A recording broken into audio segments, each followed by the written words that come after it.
Hello and welcome to this final episode of Undying Plague Empire, where our chaotic adventure comes to an end.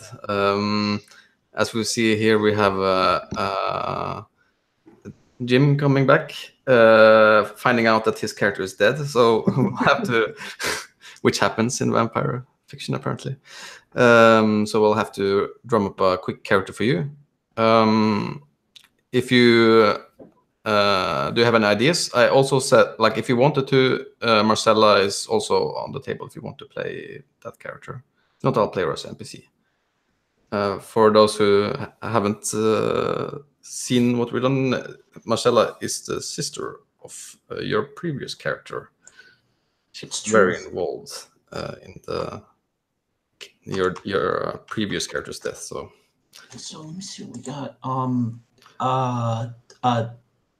Tina, nice to meet you. What are you playing in this session here?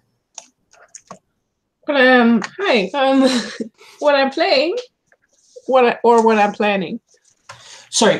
Which playbook are you using? Just so that I know okay. what's in play and what I should take. Sorry, I'm the puppet master. Okay. And Paul, you're the centralist, right? Yeah, I am the centralist. Yes. Okay. And I believe I'm gonna come in as a patrician in this era. Is that correct, Mikhail? Yeah, sure. Let's because the move you have is that you move up. I didn't understand completely if you move up just for the purpose of doing the downtime phase, or if you move up permanently. I don't think you move up permanently because that would be kind of overpowered. But I'm not sure if you read it like that. Because you get the thing we didn't do when we did the last downtime is that there is something called means, which tells you something about how noticed your scheming are, depending on how much you do. And when you move up in the status, it gives you an advantage like that you have more means. So I thought that is possibly why, but I'm not completely sure. Also, you get to go before because you'll be higher in the pecking order. So that's how I read it, because I looked at it afterwards and I was like, we can see here, it's the entertain, right? Yeah. Host a story on the brink of the pending crisis, earning your patrician status when nightly play resumes. You cause a patrician to lose their status. I guess you are, actually. I think you are. I read it as that as well. Yeah. Because basically, it's almost like the soiree happens during the downtime, isn't it? So you actually play it out. Cool. Who did lose their status? We didn't say that, did we? I think because Rufus had just died, hadn't he? So the only patrician around was Claudia. You're the patrician then. I am cool with that. So when we so it sounds like my sister.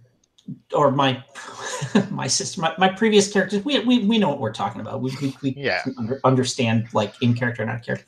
So my sister, it sounds like she just got turned. Did she have any action as a vampire? Did we establish what kind of vampire she is, or anything like that? Or to set the scene of what this session is, we have moved ahead in time quite a bit. We are in 1190 something. It's the time where the Pope announces the First Crusade. So that's what, a couple of hundred years or something like that? It's like almost 800 years. Oh my gosh! Okay, she got turned the same time as the first session was, so it's 800 years since she became a vampire. So she has had some time to plot her revenge. Cool, but we didn't like you didn't kind of establish what kind of vampire she is or do a ton of that kind of stuff, background stuff. I didn't.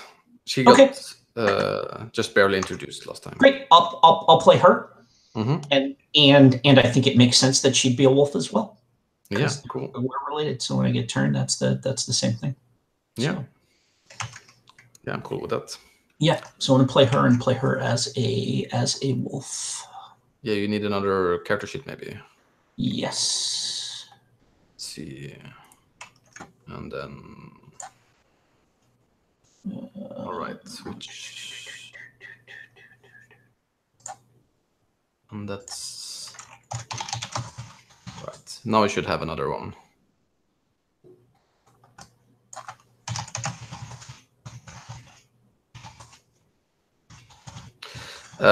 Yeah, so I'm gonna use this time to tell a little bit about what's happened since last time. As last session, actually, we found ourselves at the sack of Rome at in 300 and something. I don't remember completely the year, but basically what was going on was that there was an army of Visigoths coming towards Rome under the rule of King Alaric. And our undead had some different interests in stopping, in how they would stop them was pretty much the difference here. Jacobus, he wanted to do occult magic blood sacrifice things to stop them, and Aurelia, you wanted to speak to them, to hear what they wanted. It all ended up with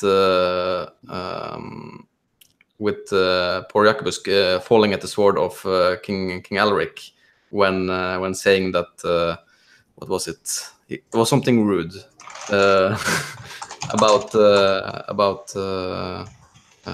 them not being why they would come to take Rome when Alaric had experienced the sack of his own people by the Romans, losing a lot of friends and family in the process. He did not take kindly to that and attacked Jacobus, in which ensuing fight he died.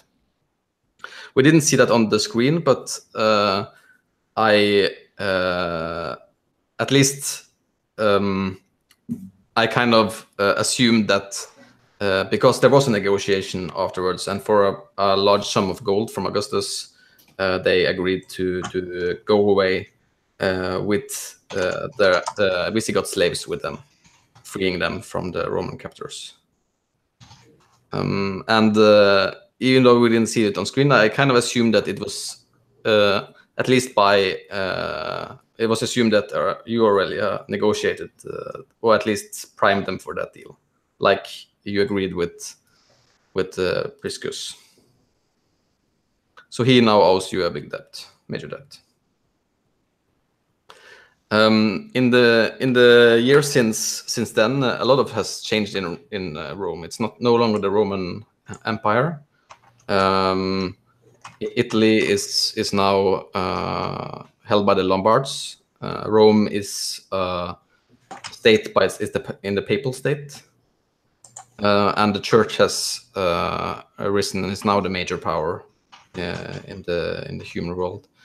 As you see on the map, also that has shifted the power of the map a little bit, where now in Transtiberium, which was not a very contested spot, now is the Vatican City, which is now held by Claudia after she. But we'll see that in downtime action, because that's downtime action from her conquering that spot, getting control of the papal city. The city has grown larger, and also in the just a few weeks ago, Pope, what's his face? Pope, that guy. Yeah, the Pope. I think it's like Innocentius or something. I always forget the Pope names. Pope Urban II called out for the Second Crusade against to free the Jerusalem from the Muslims. Already there has been a large influx of people wanting to join the Crusades, not not big, very big armies yet. It takes some time for the armies of England and Francia to arrive, but it's a lot more populated, which is of course good news for vampires looking for easy prey.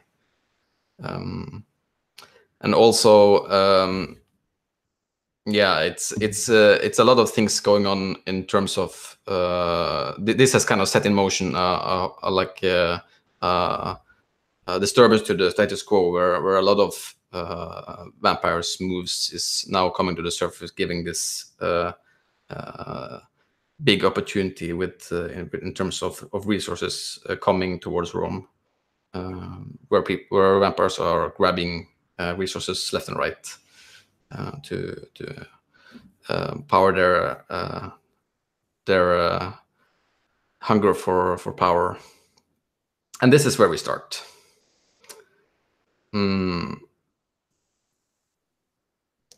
How are you doing with the character, Jim? You're muted.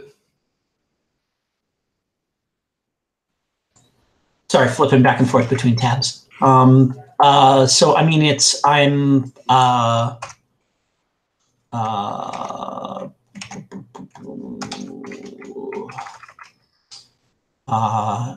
shoot, I don't think I recorded her name. Marcella. She's on the Marcella map already. Oh, okay, great. I thought she was. So yeah, we're saving a little bit of the character creation because she is plebeian. There's already a major debt there that you owe Horatius. He saved your life, protecting you against because you were of course created without consent. Okay. But he stood up for you and yeah, let you start your own life, so to speak, before it, or stopped it from ending before it has started. Okay. Who created Marcella? Was it me? Yes. Oh yeah, I forgot about that. Oops. So does that mean I owe him as well, or? That depends. So how it works okay. is that if you are rebellious, you don't. But you're already kind of an enemy. I already made you an enemy of Sergius, so I guess you don't. Okay, yeah. I think I don't think I'd be like abiding, no. Yeah, no, that's several centuries of significant apologies to get back from that. So yeah. That's a very interesting situation though, because if like Sergius is Marcella's maker, and Sergius is also a patrician, and you're a plebeian, like to be an enemy of your own maker who is a patrician and you're a plebeian is like pretty like hardcore situation. Yeah, especially since the situation that kind of propelled you to become a patrician is kind of related to the horror that Marcella endured. What you can do is that you can choose a PC or NPC that owes you a minor debt.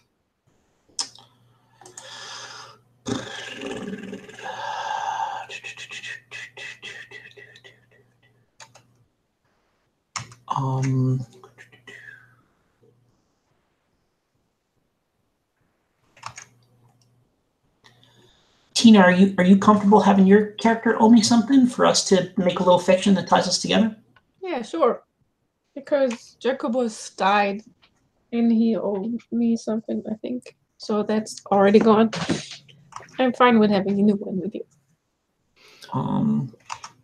So tell me a little bit about yourself and like what you got, what your story is. Well, I have semi-influential position in the fire brigade. I don't know if that still exists, which is my praise institution that I use to my advantage. And I only recently appeared on the scene, actually, when we last played. Only 100 years old. And I'm I think I'm an enemy of Claudia because, well, I don't quite remember. There's a lot of moving parts in these games. Yes. Huh. Yeah. What was that? I don't know if I put it down some. I think. Yeah, I don't know actually. I think because her rival was Horatius, and you were kind of friendly with him, weren't you? Or how was it? Oh, Horatius. I don't know. Priscus, yeah. And you're the puppet master, so you've got a bunch of like a bunch of people that are kind of serving you all around the city. Is that sort of how that works, or? Yes, you could say that. I mean, I have these firefighters, I guess, who are in my employ, and I can send them do stuff. They're not necessarily vampires, though. So I guess the question then is, what did I and my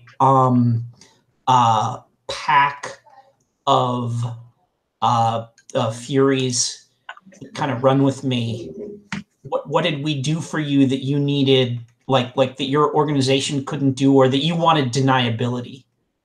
You know, like that you wanted that we did for you that you didn't want to be seen to have done, that you would owe me a favor for.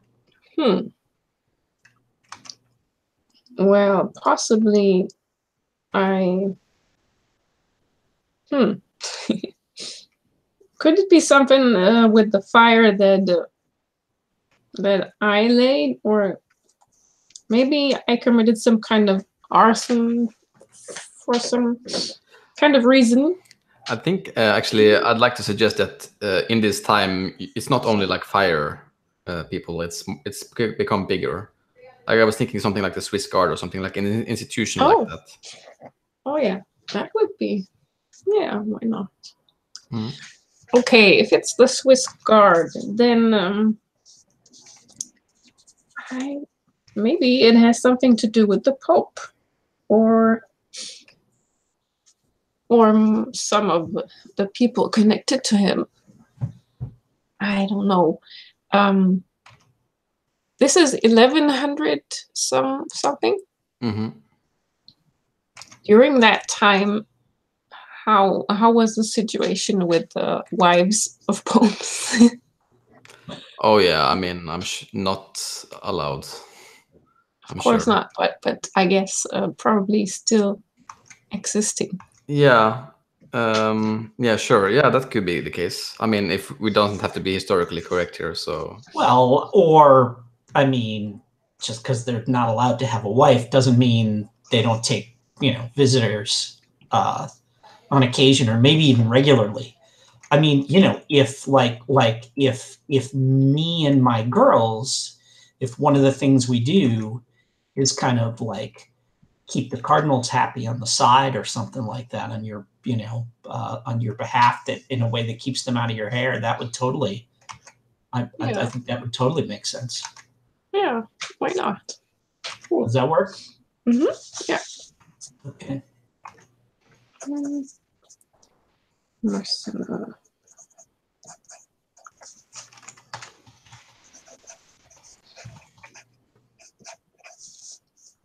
Cool. Yeah, and your hunting grounds, they are as following. You have sufficient inattentive, so it's 2 to 1 pretty much, and distant. Which sheet is that on? It is. Do you have your character sheet, right? Yep. If you look, it's down on the right there. Yeah. So 2 abundance, 2 awareness, 1 proximity. Yes. Okay. And if you look at the map, I think you should be on there. You are. Blah blah blah. Where are you? Marcella, IV.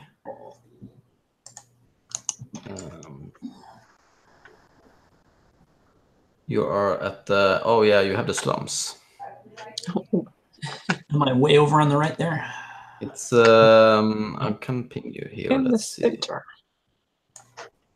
So it's not really like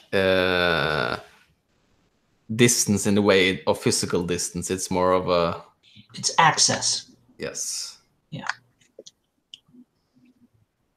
But yeah, there you are. So cool. Do we have everything? Is it anything else? Let's you introduce your character. Well, you have a little bit, but you can let's make you introduce your character a little bit. Sure. We didn't really do much except the things we already said, and it's been 700 years, so it's good to know a bit of what she's doing as a undead, undying. So the fact that I survived with help from Horatius, who protected me from the other predators. Let me see.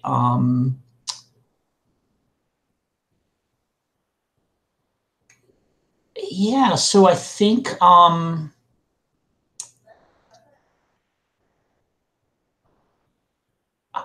I suspect what happened is I got turned, Horatius protected me, and I just sort of would have naturally, I think, my brother's pack would have sought me out.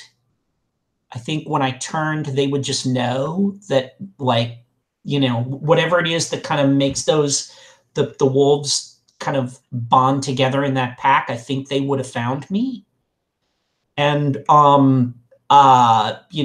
acquainted me with what they did and how they did it and stuff like that. And like, I think probably tried to initiate me into it, but they were, like, for the most part, like thugs and idiots. And the fact that my brother was the smartest one of them means that probably within 100 years, they had all kind of gotten picked off, and I found myself alone.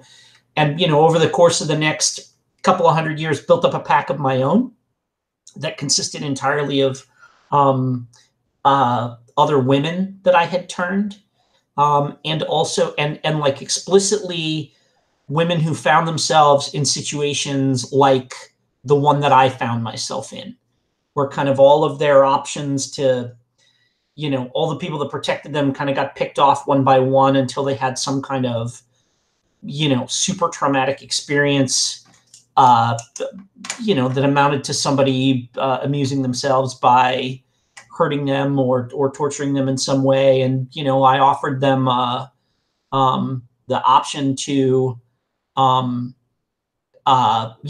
to cast all that aside and, and become part of my pack. And I think we like that thing that you do in the kind of that I read about in the book, where when they turn you and you wake up and you're like hungry and you can't and like out of control, and they like put a loved one in front of you so that you'll rip them apart. And like, so you'll feed on them, and that kind of bonds you, and they're like, and kind of like forces them to throw away their old life. We explicitly try to make sure we find the person that hurt them, so that when they wake up, that's who they feed on. And so we kind of have that shared experience of, of like the first thing each of us did when we became Undying was to turn the tables on whoever our predator was. And so we have this kind of very tight bond, I think, with the the other women that are in my pack. And so we have kind of sort of like kind of come up alongside. We're just plebeians, so I think none of us has any kind of a super important job or anything like that. During the day, we're whatever, we're like water bearers and domestics, and maybe I'm like I have a stall in the marketplace where I sell like silks and perfumes and stuff like that. So like I'm the most successful in that I'm a like this kind of very modest merchant selling stuff that they would allow women to sell. But being in the marketplace means that the girls that are in the other women that are in my pack can, if they're going out to get flour or whatever, they can come by and we can see each other, we can talk, and then we run at night with each other. Does all of that work and make sense and fit in with the world and what you guys have put together so far? If you want to stay awake during the day, you have to spend blood. I think that was the thing we did in Oh, yeah, okay, sorry, that's me not being familiar with the mechanics then, but yeah, sure, yeah. But definitely, like, there is night markets. Yeah, sure. So that's what we do. So then we would all take jobs where effectively we're like, like the night maid and the woman, the night nurse and stuff like this, and kind of plebeian jobs that would allow us to be up and about and around at night, and then then down during the day. Yeah, that completely makes sense. I had forgotten that just as a player. So no worries. Does all that fit in and make sense? Yeah. Yeah. Could I ask a question? Yeah, sure. There. So this kind of like a ritual you have of like with your pack of like putting the person that wronged them like in front of them, and then when they turn and they rip them apart. Does that stem from like a wish, a desire that Marcella had Sergius in front of her when she turned to rip him apart? Maybe.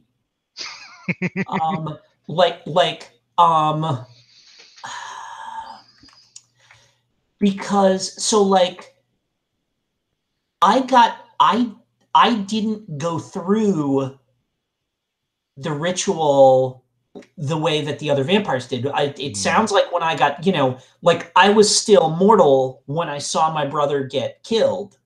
Yeah. Then I got turned. So there was no person that I loved. Like I had no family left at that point. So whoever they put me in front of was just presumably like, whatever, some like some, mortal enemy of Horatius's or something like that.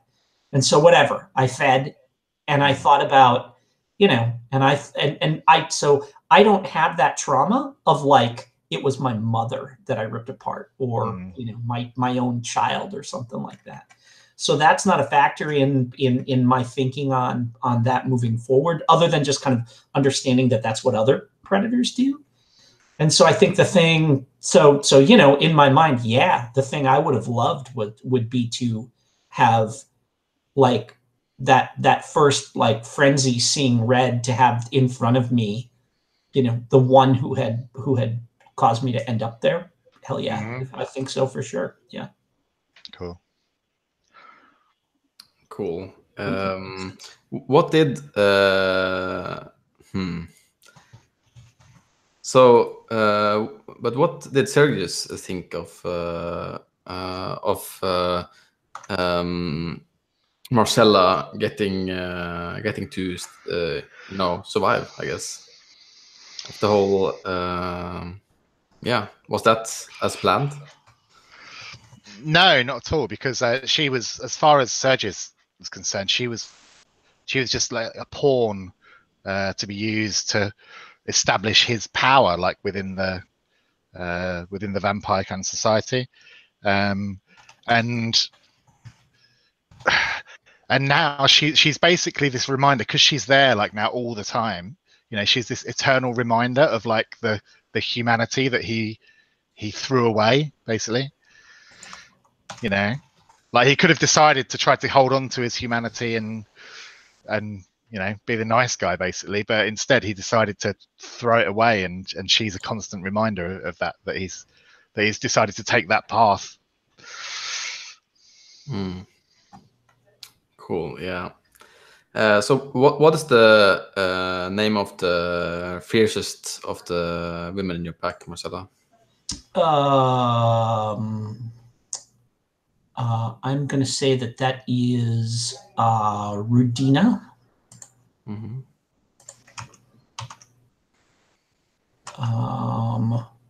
Pardon me just a second. I've got my Latin name generator open on the other screen. So that is Rudina. And What does she do? She's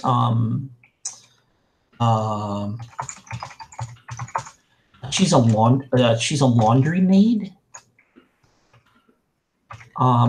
So like she does stuff like, you know, like wheels like big carts of laundry back and forth and like piles of sheets, and can, you know, like hoist a, you know, like a huge bag full of whatever, you know, a sack full of towels over her shoulder, and she just like hauls laundry back and forth at night, you know, from where it gets cleaned to the, you know, the houses of the patricians who want it cleaned and all of that. So she's just like a big, bulky, kind of matronly, middle-aged, like not someone you would look at and think werewolf, you know.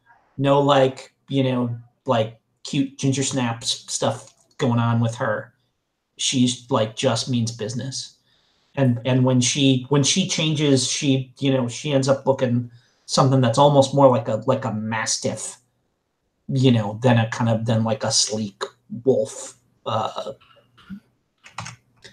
She's the one where if we really mix it up, she can really mess people up. Oh, Cool. I have a question. Yeah, please. So your pack is actually werewolf vampires, or just werewolves, or how's that work? So the wolf is the wolves are all shapeshifters. Okay. So when you transform into a wolf or a bat, you wear that skin as though it were your own. You transform at will with no blood cost. Mm-hmm. So it's not like we don't turn into like werewolves into like upright walking, you know, whatever, like Castlevania style, whatever, like altered beast creatures. You know, we turn into like great big scary looking versions of natural animals. So like when she turns into a wolf, she turns into a, you know, like a sleek black wolf with like a silver, you know, like dappled gray with like a jet black streak that runs down her back that is like the same color as her hair and stuff like this. Mm-hmm.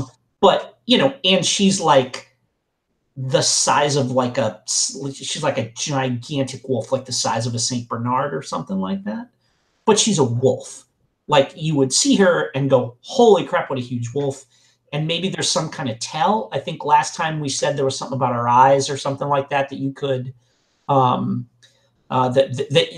like someone looking at, like if you spent some time studying, you would realize it's not a normal wolf. But we're not like walking around upright like you know, like a werewolf, like a white wolf werewolf or anything like that. Okay. Does that answer your question? Yeah, thanks. Yeah. Cool. So what we'll do now is that we'll do quickly. Well, I have actually for this time gone through all of the downtime moves for all the NPCs before the game, so I don't have to have a nuclear meltdown looking at it. But what you will also be able to do that for your character. So pretty much what that is that is what you do in these 700 years plotting and scheming. You will find it on. Does everyone have the PDF? If not, I will link it because I have linked it in the past. It's on page 57. Where you will see like a list of actions that you can do during the downtime. So what we forgot last time was the part with the means. So your means is pretty much your status plus the bolster plots you do minus the interfere plots you do. And if you see on the list below, that just pretty much means that you have to keep track a little bit of how if your means exceed your plots, you definitely wait for repercussions. If your means equal your plots, you earn an envy of a new rival. So pretty much like if you're very active and ambitious, it will get some consequences for you. So just keep that in mind. I think, let's see. I'm going to look at who is actually... Yeah, of course, Sergius, you are the one who has the highest status here. That's right. Well, except Augustus. I'm gonna actually describe what the NPCs do too, so you know what's going on here. Yeah, cool. So Augustus, he conquers Porta Capena that was previously held by Jacobus, and he atones with Priscus, so they are not longer enemies, only rivals. And then it's Claudia. She conquers the Trans-Tiberim, which is the Vatican City here, and makes in the process Larita her rival, because Larita was the one who was holding that before.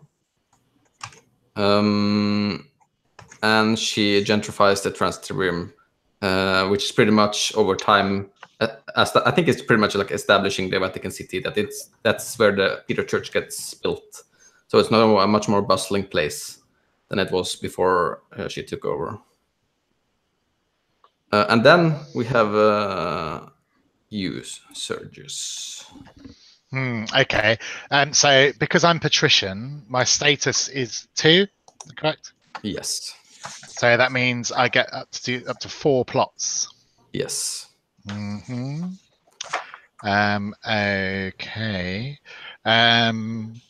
In that case, then I would like to gentrify my hunting grounds. So to gentrify the Piscina Publica by So which one shall I increase on there? I'll increase the abundance of people there. How does that look exactly? What is going on there now? So for years, it's kind of been like kind of really run down, like maybe close to the public, you know. And it's just been kind of a hangout, like for kind of the after hours for the vampires. And now I've kind of moved in. I've completely taken control of like the public bars. You know, it's my place now. It's basically my domain. And I've kind of reopened it to the public, giving it all a spruce up, and giving it a big grand reopening. So people are flocking to it once more. Cool.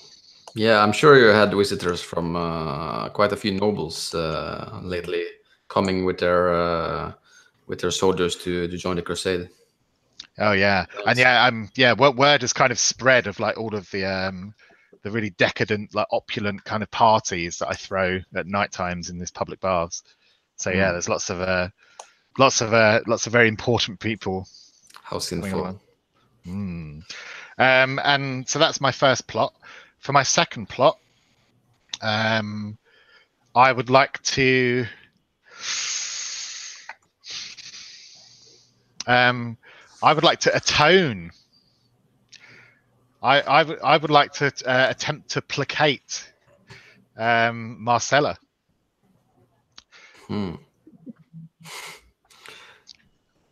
How exactly do you do that? I'm going to do that with my second plot by offering to bolster her by increasing her means by 1.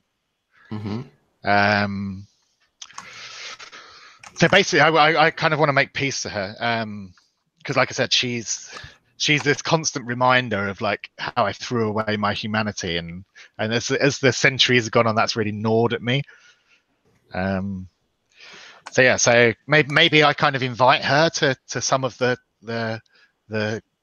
decadent parties that I throw, and yeah, considering she's kind of, are you a plebeian, Marcella? Yeah. Yeah, you know, considering she's quite low down the pecking order, yeah, maybe she'd like to be seen at these kind of big parties.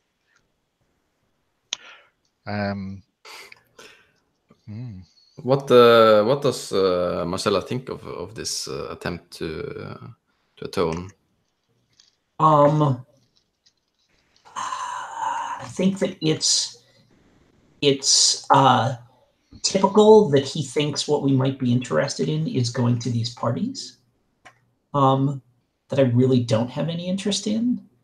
And what I'm interested in is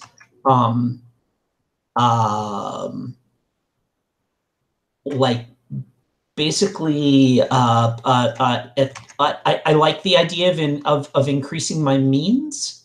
Well, as actually, is it means or let me? Yeah, means. That means for that you can do more plots without having any repercussions.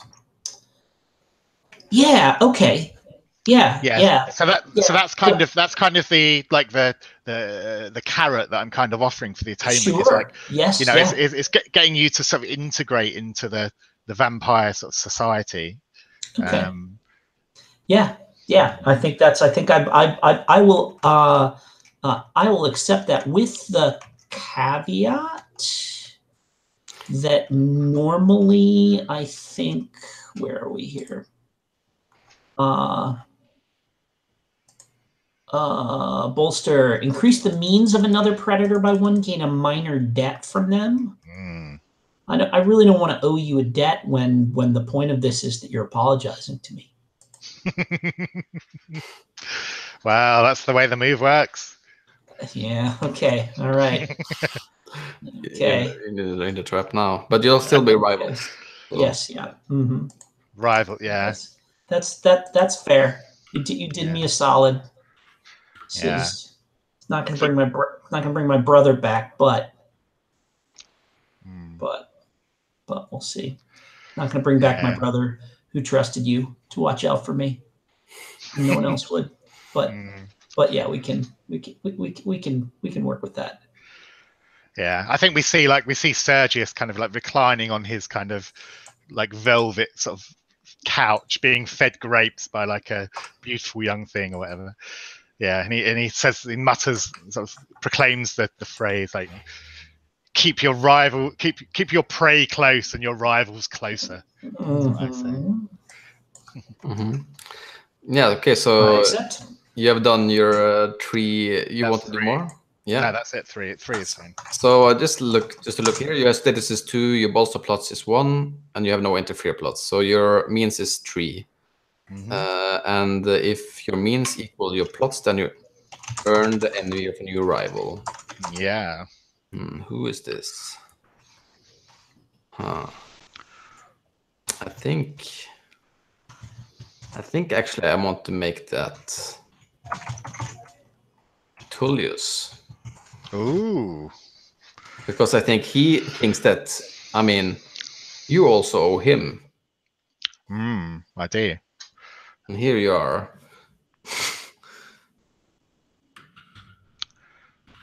Trying to charm the less important vampires than him.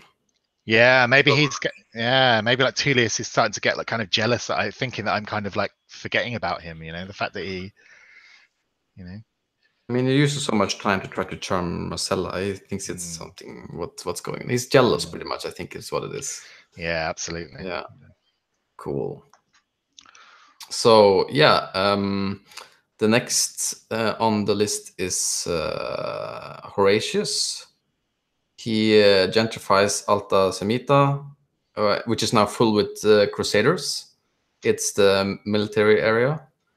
So there's a lot of people going around there at night. I think he opened up, there was a lot of like, I think also like inns and stuff for people who went on pilgrimages that couldn't stay in the Vatican City, and now it's filled with a lot of like middle nobles and richer Crusaders. He's having a good time with that. And I think he also bankrolls someone who has been doing favors for Horatius and what?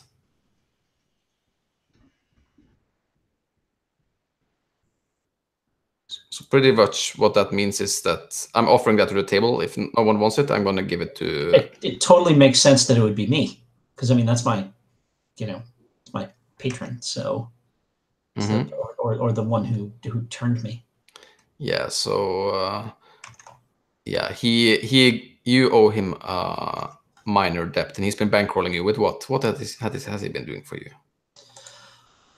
You know what? It is his connections that allow me to stock my little perfume stall that I run.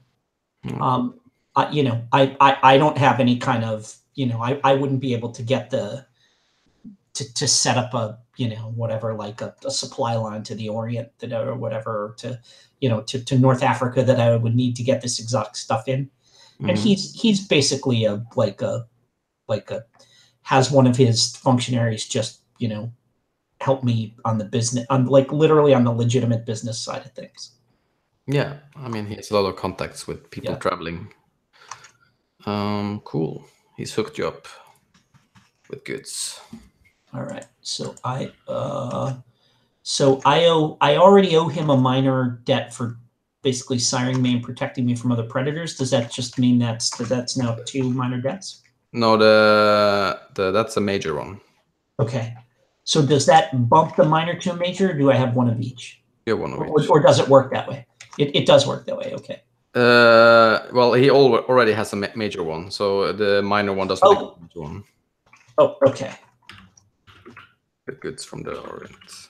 So that's right. It's major for having sired me, and then this is a second minor debt for I'm just going to say supply line. Man, this relationship map is becoming a mess. It's good. It's the last session. Yeah. So cool. Yeah, that's Horatius. Priscus, he murders Porteus and conquers Aventinus, which is the land that he held. Aventinus, let's see, is here.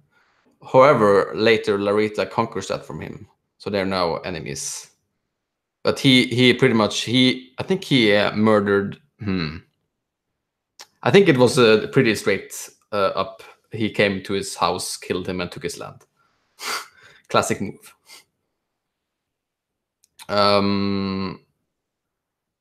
However, that also made him the rival of Claudia, since Porteus owed Claudia a major debt. So if you look at Priscus, he is rivals with pretty much everyone.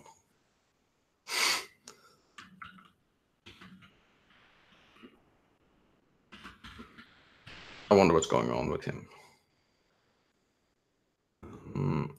Yeah, and Arvita conquers Aventinus back, and Tullius, he conquers Calamonium from that was previously held by Jacobus. And then it's your turn, Marcella. What do you do?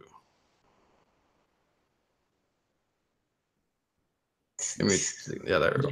Nope, just clicking it off. How many of these plots do I get to set in motion here? You get to do double the amount of status you have. So I'm a plebeian, which is status 1, right? Mm-hmm. So I get to do 2. And also keep in mind that your means is +1 because of the help from. Which means I can do 3 plots? No, but it means that if you do more plots, it won't have any repercussions necessarily. If you look at... there we go. If your means exceed, then you definitely evade further repercussions. If your means equal your plots, then you earn the envy of a new rival. Plots exceed means, hatred of a new enemy. Plot more than double, vengeance of a new nemesis. Means are less than 1, then choosing 0. Blah, blah, blah, blah. Okay, so if I choose 2, that means that I'm still in the evade further repercussions. Is that what that means? Because I've got an extra 1. It depends a little bit about what you do. If you look, your status is 1. Your bolster plots will also increase your means. So you can do 1. You can do 2 if you do 1 whatever and 1 bolster plot. But it depends like a little bit. It's easy. I think it's easier to just wait till the end and look. But sure. Because the amount of means you have depends on what plots you do. So if you do a bolster plot, it gives you a +1 to means, and if you do an interfere plot, it's a -1. All right. I am gonna recruit someone because that's a cool wolf thing I can do. Oh, cool. Who is this? A predator to your pack. Your new packmate can be a PC if they want to join. Say how you recruited them. They may demand a minor debt. Is there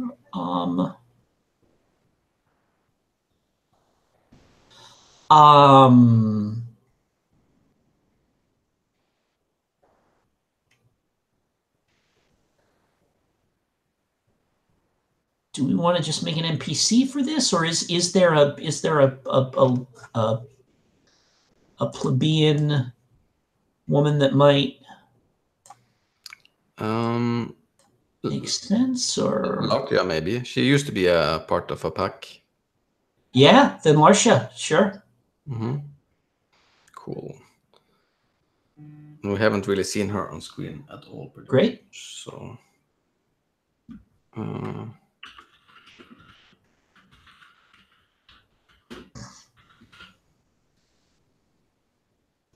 Yeah, and I think she also has. She's also on a vengeance trail now after Claudia took Right. the Vatican from her, pretty much. Yeah, we're the spin on your grave crew for sure.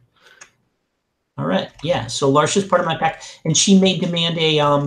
It says that she can demand a minor debt. I think, right? Yeah. All right. So let's see. Yes, that means that you owe them a minor debt.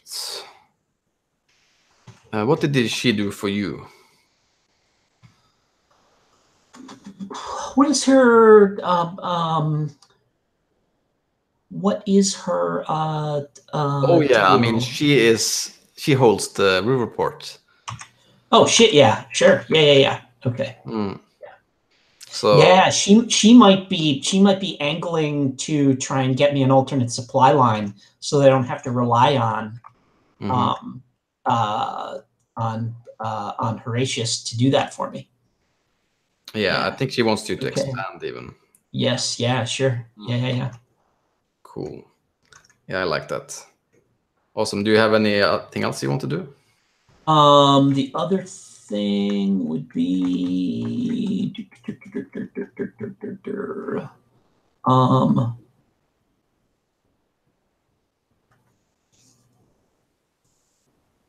keep in mind that if you do something that is either an interfere or not a bolster thing, then you will have two means.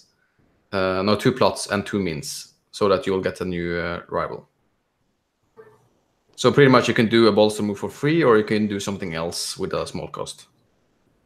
Okay. Why don't I do a bolster then? Who do you bolster? It looks like Tullius is a rival to Sergius. Is that correct? Well, bolster. Oh wait. Yeah, I think I'll bolster Tullius then. Cool. I think Tullius will use that. And what is he? He is. I'm just gonna double check here. What is Tullius? Tullius, he is a puppet master. You wouldn't think so. He seems to be played easily by this. Let's see. Oh yeah, I think he add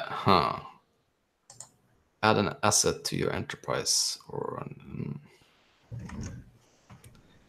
Oh, actually, I know what he does. I think he totally uses the renegotiate one with Sergius, which is now a major depth instead. I think if you're okay with that. Yeah, absolutely. I mean, it makes very fictional sense. Like he's feeling like he's losing control of you, so he like puts the. I think it's he is pretty much like now that you became a patrician. I think he like it's very publicly known that he takes credit for that. I think that is pretty much like I uplifted Sergius to patrician. My love is endless. Blah blah blah. Yeah, look how sort of altruistic I am. Oh, that's so puppet master of him. Very cool. So yeah, now we've done the full full downtime thing. So he owes me a minor debt. Yeah. Yeah, he does. Okay. I'm gonna. So this should give a good grounds to start up the session. I don't. You I haven't. don't think I have. Oh no. Done my plots yet. Then you are But- doing your plots. But I've already thought of some.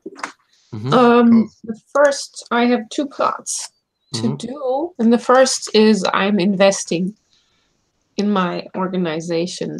I'm eliminating a liability. I had overextended as one of my liabilities, and I'm removing that because I've added quite a few Swiss guards to my roles over time. Mhm.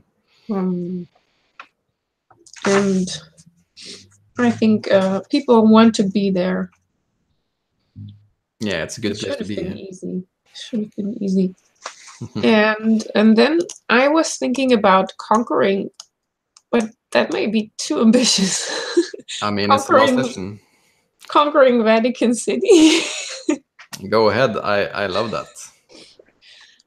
But Do it. how I can just do it? I mean, Yeah. it's Claudia, and she took it from who exactly? She took it from Larisha. Latia. Okay. Lord. I like Okay. that. And she's part of Marcella's pack. Oh my god. I Oh, mean, she's gonna hate me. I don't think Claudia's gonna hate you. That's who's gonna Of hate course, she already hates me, I think. Oh, yeah. Yeah. Cool. You are the holder of the Vatican City at the time of Yeah. the First Crusade. Good job. But it makes sense, right? It does. Because of the Swiss Guard and all. Okay, well, I guess this also was pretty easy to do because my people are already practically living there, and they just spend most of their time there and make sure I'm protected. I'm gonna make it extra bitter for Claudia and say that you also gain the benefit of her gentrifying move. So you can improve. I think you can improve the abundance What is the abundance of? of your hunting grounds, because I mean she gentrified the Vatican City and then you came and conquered it. So Oh, good stuff. okay. How? So does Vatican City? What kind of abundance, awareness, and proximity does it have, or do I use the stuff from? You used the one you already Esquilia, right? Well, then my abundance rises to sufficient, I guess. Mm-hmm. Okay. For meager, which is nice. Yeah. Cool. That is the downtime. I kind of actually think this is a pretty nifty thing, I have to say. As a downtime thing. Cool. What we'll do now is have a small break. If you be here 1:15. Okay. And then we'll do the rest, see how our finale goes for the rest of the 1 hour and 45 minutes. Cool. Cool. See you in 6 minutes. See you soon.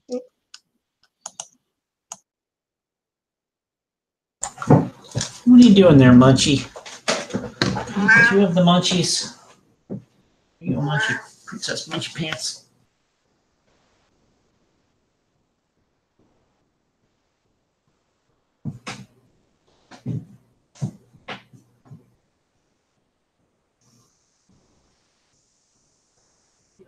Why did you do that? On the keyboard.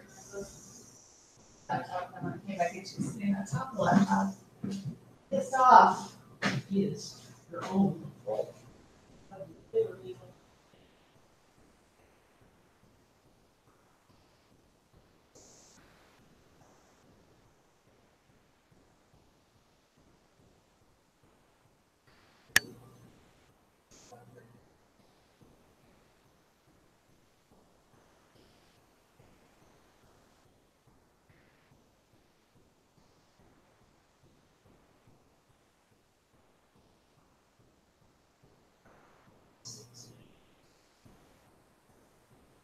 bathroom.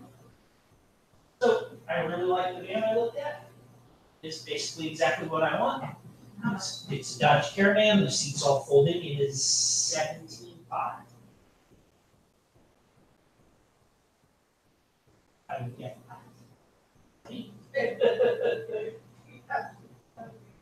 Yes, yes, exactly. All the paperwork and then they'll put it over with your credit. Put it up. So, yeah, I don't disagree. So, yes, I wasn't gonna, like, I didn't. I was not like seeing her. So I said thank you. I took his car.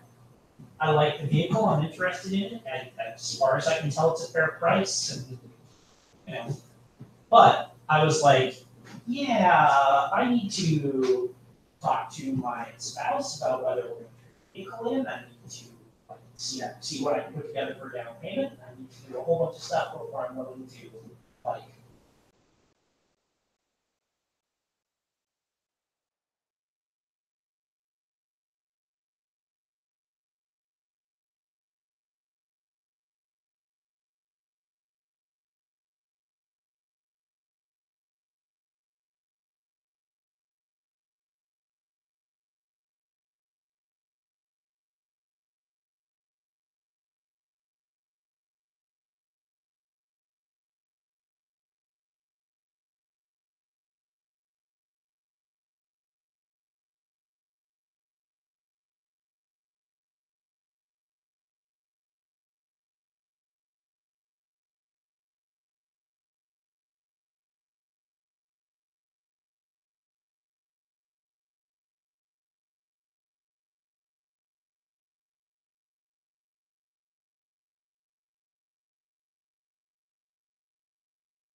Well, there has to be a better way to do relationships maps than this. Oh man, what a mess. Yeah, I think this game in particular, it gets really complex next. It just changes like all the time. Yeah. What I like about it is that it's actually a way of managing the whole kind of thing. Because in like all other games where I've seen like factions and stuff like Blades, it doesn't do that, and it's even more confusing because you don't actually know what's going on. I saw somebody post on the Gauntlet Slack over the last couple of days about using some kind of software to do like relationship maps. And it was like this kind of dynamic, like kind of 3-dimensional like app thing that worked. Can't remember what it was called there, but that looked pretty cool. Yeah, I do use a lot of software like that in my work actually. So I have like there's a thing called Xmind, which is like a mind map thing that would probably work pretty well. Yeah, also it would probably also become messy. It just needs some work.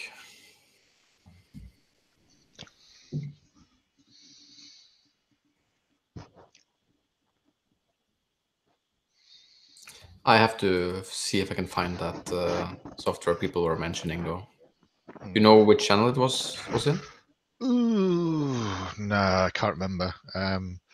I'll have a look through. It was only a couple of days ago. Might have been in the RPG chat when someone posted a screen grab of it, and it was kind of had all these different like nodes all connected into each other, and you could like 3D scroll around it and stuff. It looked pretty cool.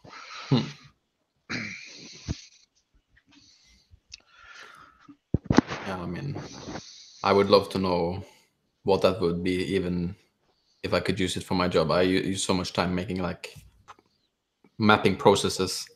Like I use so much. We do it with customers, and they do it on like a whiteboard with post-its. Then it could be hundreds of post-its, and then I have to like take a picture of it and put it into a computer, and it's fucking God.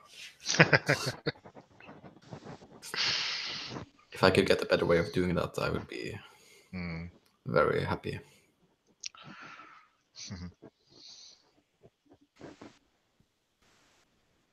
I just found that there is an app actually that's called like Post-it Plus, where you can take pictures of post-its, and it will recognize the post-it and like make a screen grab out of it.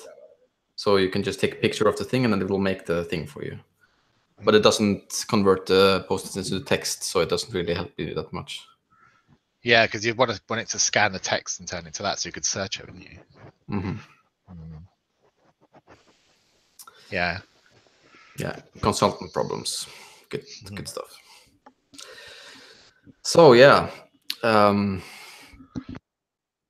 we are back. I think I'm gonna just set the scene a little bit. I think we can see it's we see like the camera pan over the dome of the Peter Church with the sun like going down. I think you can see there's a lot of people on the square. There is it doesn't look quite as nice as today, but it's still like the biggest building in it's maybe not the biggest building in Rome, but it's definitely like the biggest building in quite a long range, because this area was not really it was not the place of the big wonders of Rome.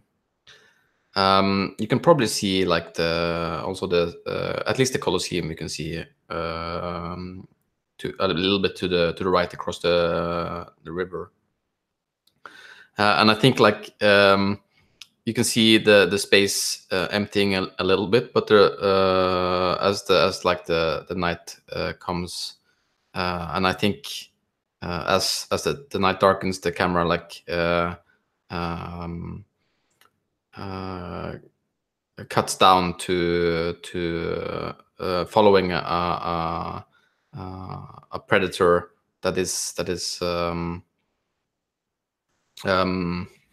stalking the streets over the bridge to the Vatican City, and then actually it like smash cuts, and it's another like hooded predator from another on another bridge.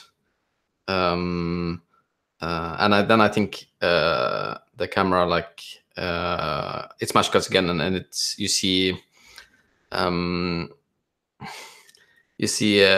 Aurelia. What are you doing in the Vatican City at the moment? What time is it? It's just the sun has just gone down. So where do you stay actually here? I think I've moved from. The slums. Yeah, I've moved over to Vatican City. I guess Moving up in the world. I am not sure how the Swiss Guard housing situation works, but I guess it's a pretty nice building. Not very far from the Peter's Church. It's a very nice building, marble exterior with a mansion pretty much, with like a big courtyard and like some barracks in the back of the courtyard. I think in the courtyard it's a bit less like decadent because it's a place where soldiers stay, so it's a more of a practical variety. But there's like water to drink and some trees with fruits. I think it's in the summer and it's ripe figs, I think, actually. oh, nice. So it smells like sweet there. I think I'm out in the courtyard and maybe giving some of my men a few orders, just regular everyday stuff. Mm-hmm. I mean, yeah, I think there's a I think let's see who. I think you're talking to your the lieutenant there. I think what's his name? Mao, I think. He is. I think he's probably. It's probably something that happens every like evening shift, because I mean you're available for that. So it's usually you are often present for this, and I think he like looks around in the courtyard for you, and when he finds you, he says, "There's a lot of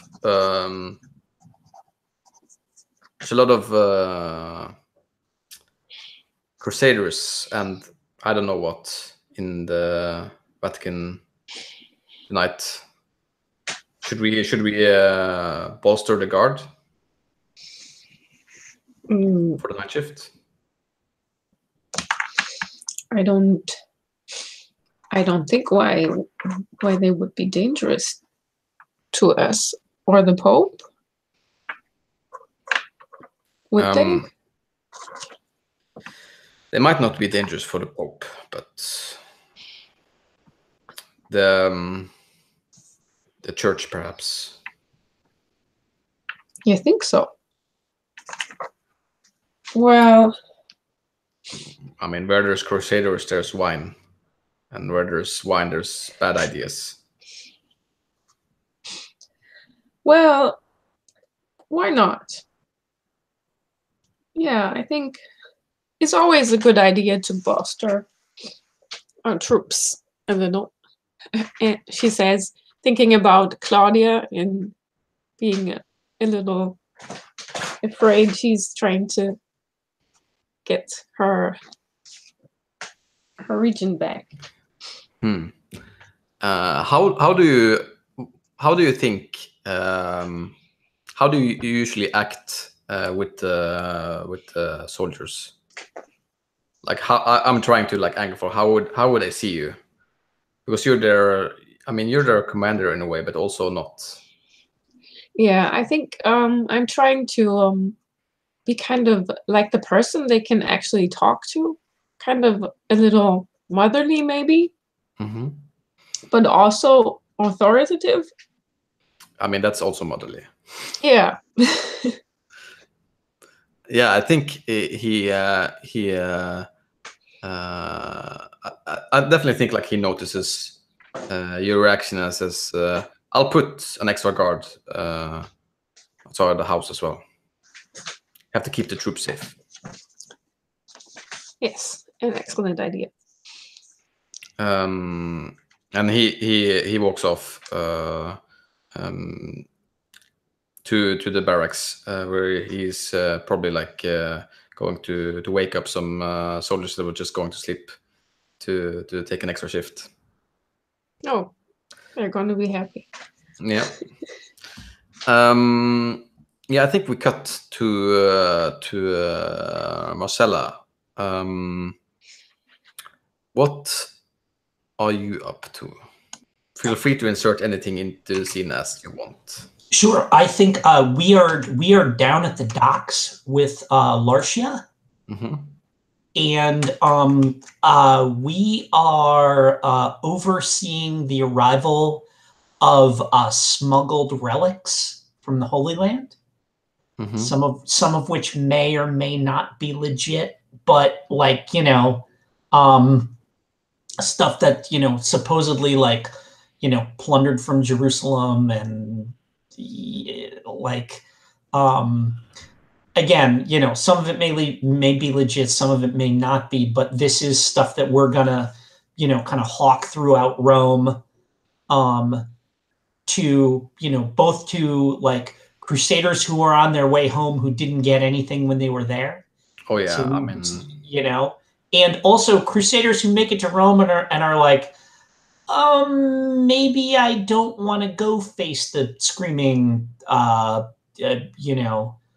Islamic hordes, and if I can just buy something here yeah, and bring it home, then you know what, we can call that done. So this is like a new thing that we're setting up to kind of take advantage of the Crusades and all of these crusaders that are moving through here, that I have a feeling the legitimate church would probably frown on. yeah. I mean,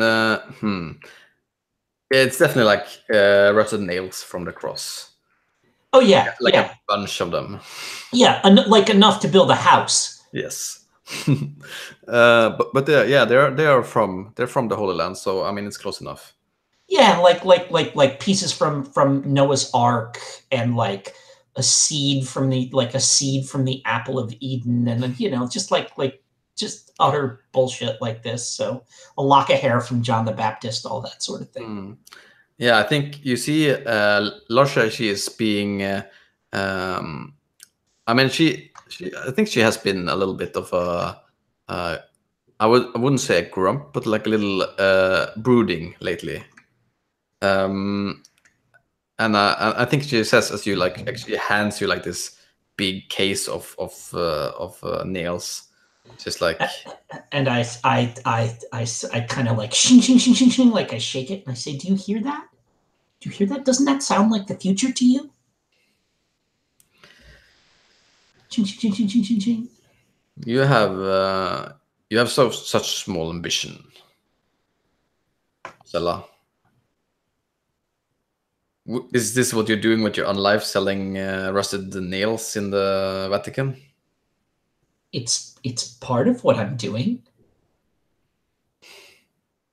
I am parting. It's not about the rusted nails. It is about parting these fools from with their purses, with nothing, using nothing but their vanity. Yeah. She's. I think she like frowns a little upon that and says, "I mean, the mortals there are so gullible. It's not even a challenge." That doesn't mean it's not fun. I think she like stares a little bit empty of you, like Yeah, sure. And so like I kind of like walk up to her and I like you know, like run a kind of like I like kind of like do like a very familiar kind of like she's frowning and I kind of like press my finger against her, you know, her lip and kind of like what is it that has you so preoccupied? Normally the busyness, it seems to say whatever it is that agitates you, but today you're I mean, it was more easy to be happy about the business when the Vatican City was mine, and now I even heard that it's not even Claudia's anymore. She lost it. I mean, to Aurelia, do you even know? I mean, I know who it is, but that was surprising.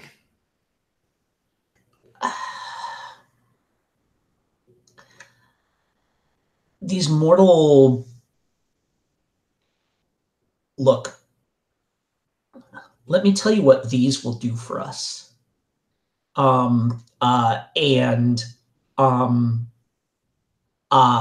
kind of point out at the like across the dock where there is, you know, a ship that has just come in from Jerusalem, and there are, you know, whatever. There's like 36 like hardened, scruffy, like, you know, scarred, shaven head, like just mean bastards coming off of that ship.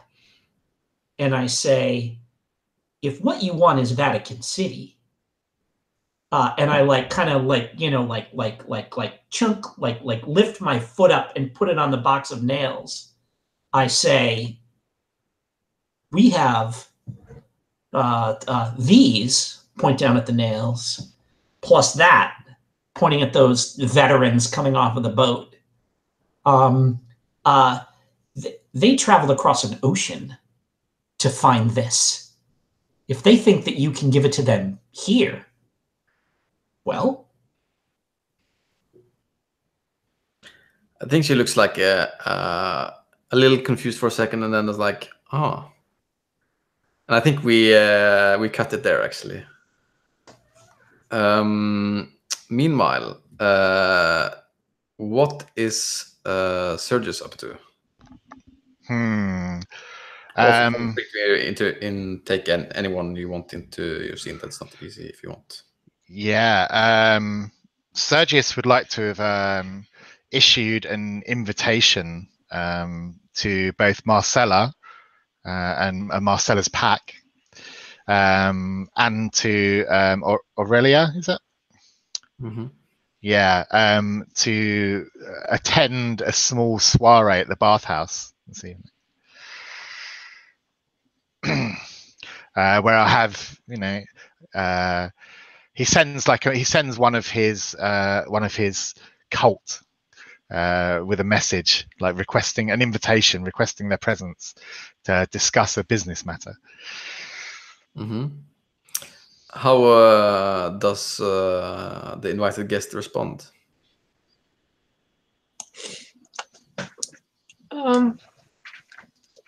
I guess as Aurelia was already thinking of leaving for the night, she takes the invitation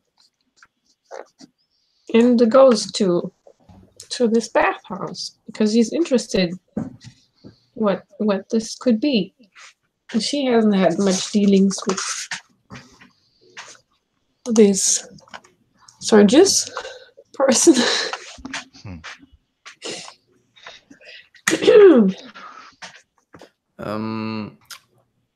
What about Marcella? Oh, I wouldn't miss it for the world. If for no other reason than like he understands that if he invites me, he's got to invite my pack along with me. Oh, they are cordially invited. Yes, yeah. Which means Larsha comes along, And so there's whatever like awkwardness ensues there, I really enjoy. And the other thing is that like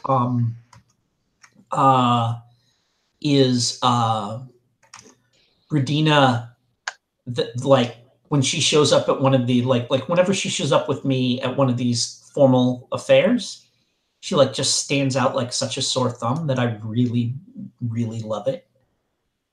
You know, this like big, huge, like calloused hand washerwoman, you know, and we put her in a toga just like we do everyone else and stuff. And she just kind of stands there scowling like, you know, Aunt Lydia. I love the reaction that gets. So we're totally on board.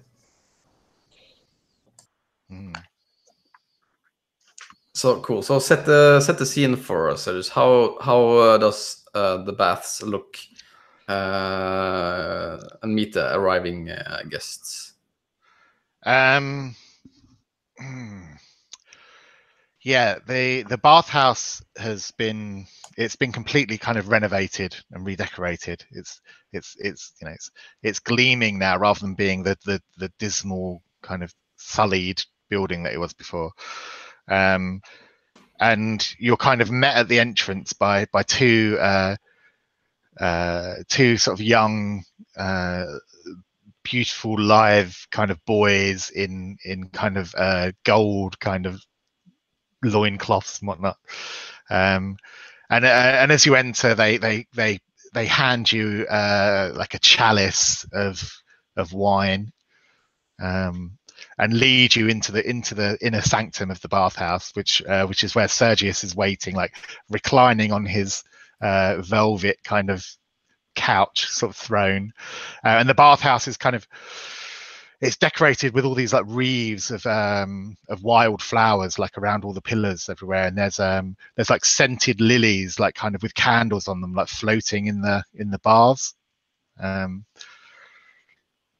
Yeah, and there's a group of Sergius's kind of worshippers kind of laying like around the throne where he sits, and they're all kind of semi-naked. Yeah, there's an air of decadence and frisson in the air. Cool. I think also I think that much has changed, but there's still like this smell of lavender, like it was 700 years ago. Yeah, there's a smell of like, it's like scented lavender, but like underneath it, like because you're predators and you've got really heightened senses, you can smell that the scent of lavender is covering up like the coppery tang of like old blood. Have you been back here? You have been back here, Marcella, haven't you? Yeah. I mean, like if this is where he typically has parties and stuff like that. I mean, I think I have the experience of, which may be different than some of the other predators. I think I'm here, but not that often. So like each time it's like it's the changes to it are not on a continuum for me. Like I think maybe it's a little jarring every time I come here to see how much it's changed, because I expect like there's other predators I know that like their house has been the same for 2 centuries and they don't like to mess with stuff. But like I mean, am I reading into it too much? Paul, if I'm getting the sense that Sergius is kind of just sort of like sliding increasingly into decadence as the decades are going by here. Yeah, absolutely. Okay. And like he keeps like he keeps his the bathhouse and all of his kind of fashions are all really all up to date, like all the time. He's always got like the most sort of on trend fashionable things going on. So let me ask you a question that might be a tiny bit of a like maybe a little bit of a rewind, which is, you know, that I have zero interest in boys, would you arrange for there to be like an attractive young lady to meet me, or this is just who works for you, and so that's who greets us at the door? Oh no, I mean, Sergius accepts all creeds, all colors, all genders, like into his cult.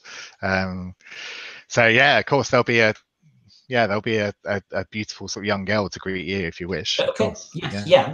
I mean, that's a thing. That's a thing I think you would know about me that I don't make any secret of or anything like that. So I just wondered if would you have that level of attention to detail, and would you do that? And if the answer is yes, then that says something about what's going on. So. Oh yeah, absolutely. Like all of the details are totally in place, like down to the smallest kind of detail. Yeah. Okay. Yeah. So so whatever girl you had join us is like sitting between me and Larsha. Like we make her like sit like whatever, like on the bench with us or wherever it is we're reclining, and and we're like Larsha and I are like feeding each other wine like across the front of this girl and stuff like that, while while our other packmate just kind of stands there looming over us, like kind of behind the divan or whatever it is we're on. Yeah, so Sergius kind of, after you've been seated and you've been offered wine and companionship to your liking, he kind of sends away like with a whiff of his hand, he sends away like most of his kind of worshippers. So it's just kind of our companions and us three sitting there. And he says, thank you so much for coming this evening. It is a pleasure to welcome you here in my home. I hope you're comfortable with the arrangements this evening.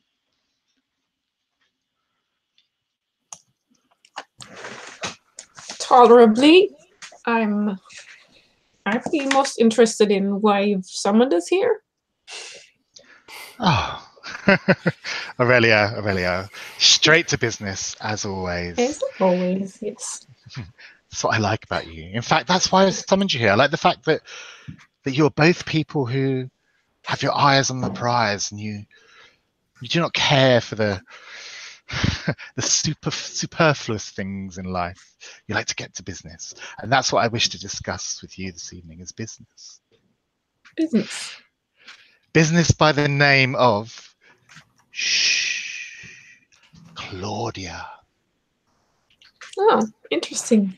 Oh, and I think you see like I think last year has been like pretty. I mean, noticeably trying to be like unaffected and cool about all of this. But the second you say Claudia, she's like. Yeah. Yes, we all know that Claudia is a thorn in everyone's side. She's a liability within our city, in the city of Rome, who needs to be taken down a peg or two. Of course, I've already done most of the hard legwork here by taking her down from her patrician status to that of a lowly plebeian. I mean no offense, of course, to those present.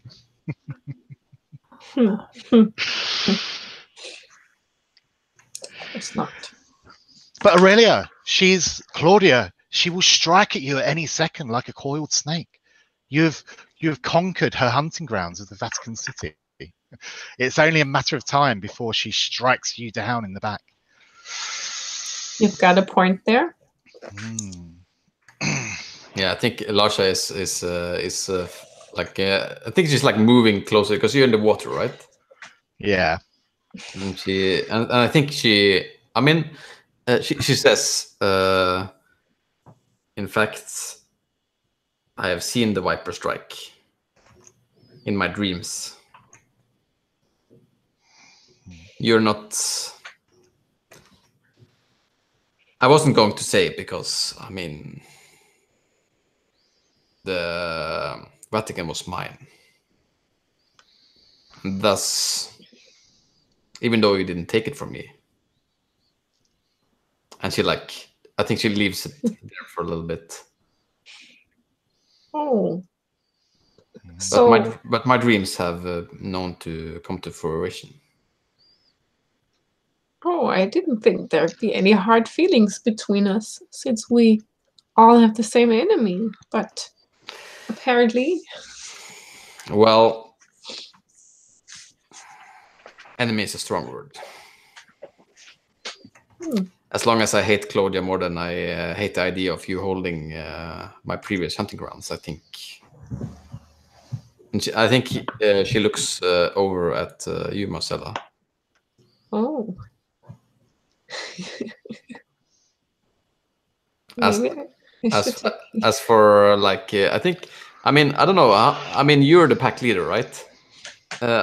I think she does even though she's quite a willful person. She does look to you for confirmation for a second, because you can see it in her eyes. Like she's hungry for revenge. I mean, you know already, but it's pretty clear. But there's also the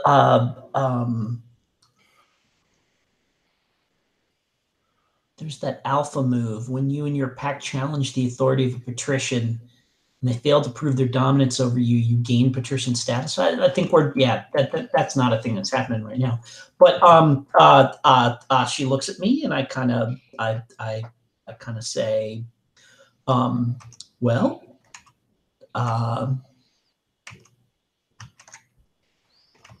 perhaps if we work together, then we can find some equitable solution.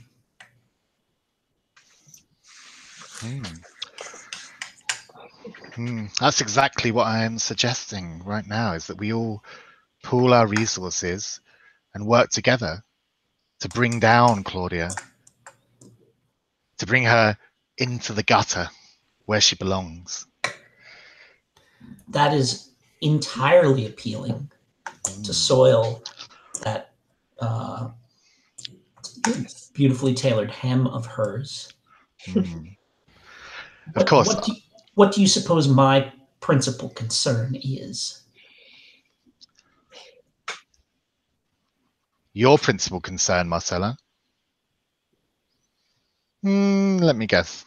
I'd say it's probably a burning desire for revenge and atonement, but that's just me. It's been enough centuries that I have come to understand that I have been given a gift and that you were instrumental in giving it to me. Perhaps not intentionally, but I do know that people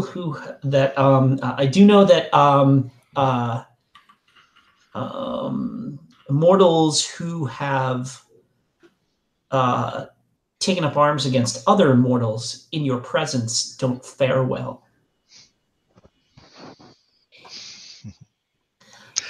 Certainly, we would need assurances that whatever happened with Claudia, you wouldn't immediately turn on us as soon as whatever deed it was done. Of course I would not. Of course I would not turn. We are friends. We're all here. Have I not shown you grace and hospitality? Of course I would extend that for this little triumvirate that we have here. Don't presume that we are friends. That is a presumption. You may consider yourself my friend. Do not consider me your friend until I tell you that I am. Friendship, don't you find it such a subjective matter, isn't it? Such a two-way street, isn't it, Marcella? Perceive it however you wish. Anyway, we're rambling. My plan is not to strike Claudia down herself. No, not a frontal assault on her position. That would be crass and vulgar and not the kind of thing we want to do. Repercussions would come faster than we would like. I suggest her hunting grounds have been whittled down to a single area. The forum is the only area she controls right now. True. I suggest we attack her hunting grounds instead. We whittle them down until they are a barren, lifeless place, devoid of prey, and she has to come crawling to us to ask for our generosity and altruism in letting her feed upon our grounds.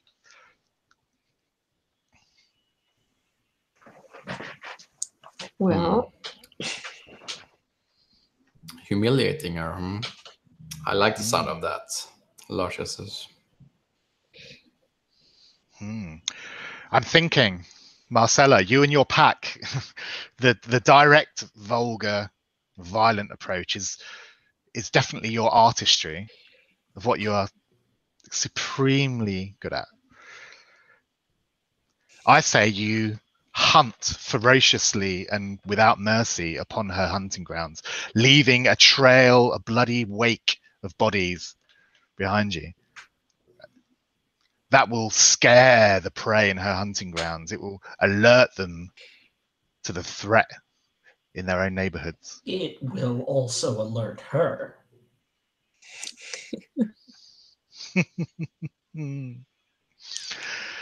Of course, but she would never suspect you. She'll suspect me. We're enemies.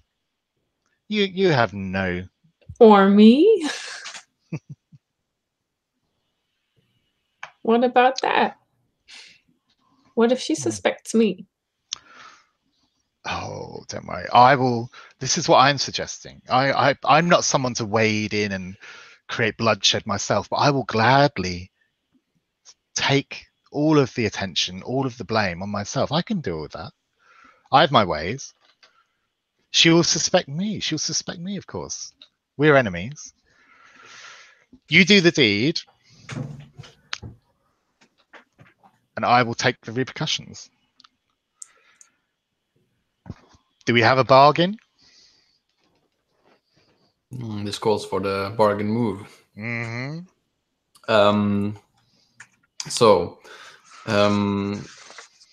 Bargain. When you bargain with a predator, so you're bargaining with both, kind of. Yeah. I mean, I stated what I thought that Marcella and her pack could do. What could Aurelia do to sort of like weaken her hunting ground? Yeah, let's keep it. I think from what I heard, it's mostly a bargain with Marcella, isn't it? Yeah. I mean, even though it might have consequences for Aurelia as well, it's not. Yeah, really... sure. So let's do that one first. Yeah. When you bargain with a predator, describe the goods and services that you desire from them. You have done that. Yeah, I want you to create chaos and terror in her hunting grounds. They may refuse. If they refuse, and you are higher in the pecking order than them, which you are, they become a pariah. If they accept your bargain, they may demand a new debt from you, demand that you forgive a debt that they currently owe you, or demand other goods or services in return. In terms of negotiations, favor the predator that is higher in the pecking order. Yeah. So, Marcella, you do owe me a minor debt at the moment. Just so you know. Yeah. Then I say it almost seems unfair to cash in that marker when all we have to do is go on a hunt. It's you know, it's in a wolf's nature to hunt. Who could blame you for doing what's within your nature? Yeah. Okay.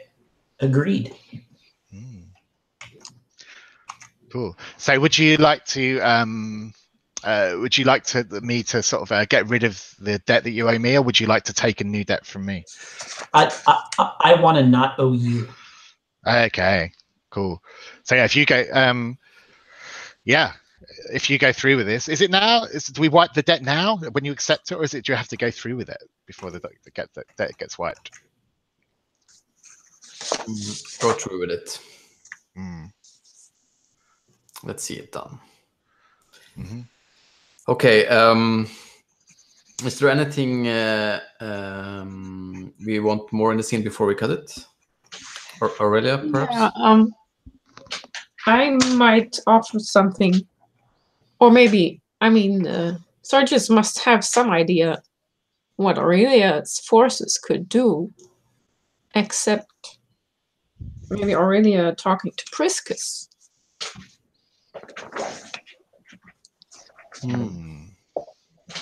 Well, why did you send for me?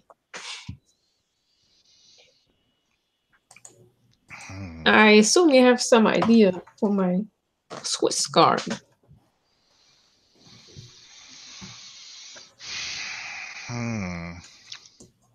Yeah, I mean, how best would you deploy the resources you have to cause as much trouble for Claudia as possible?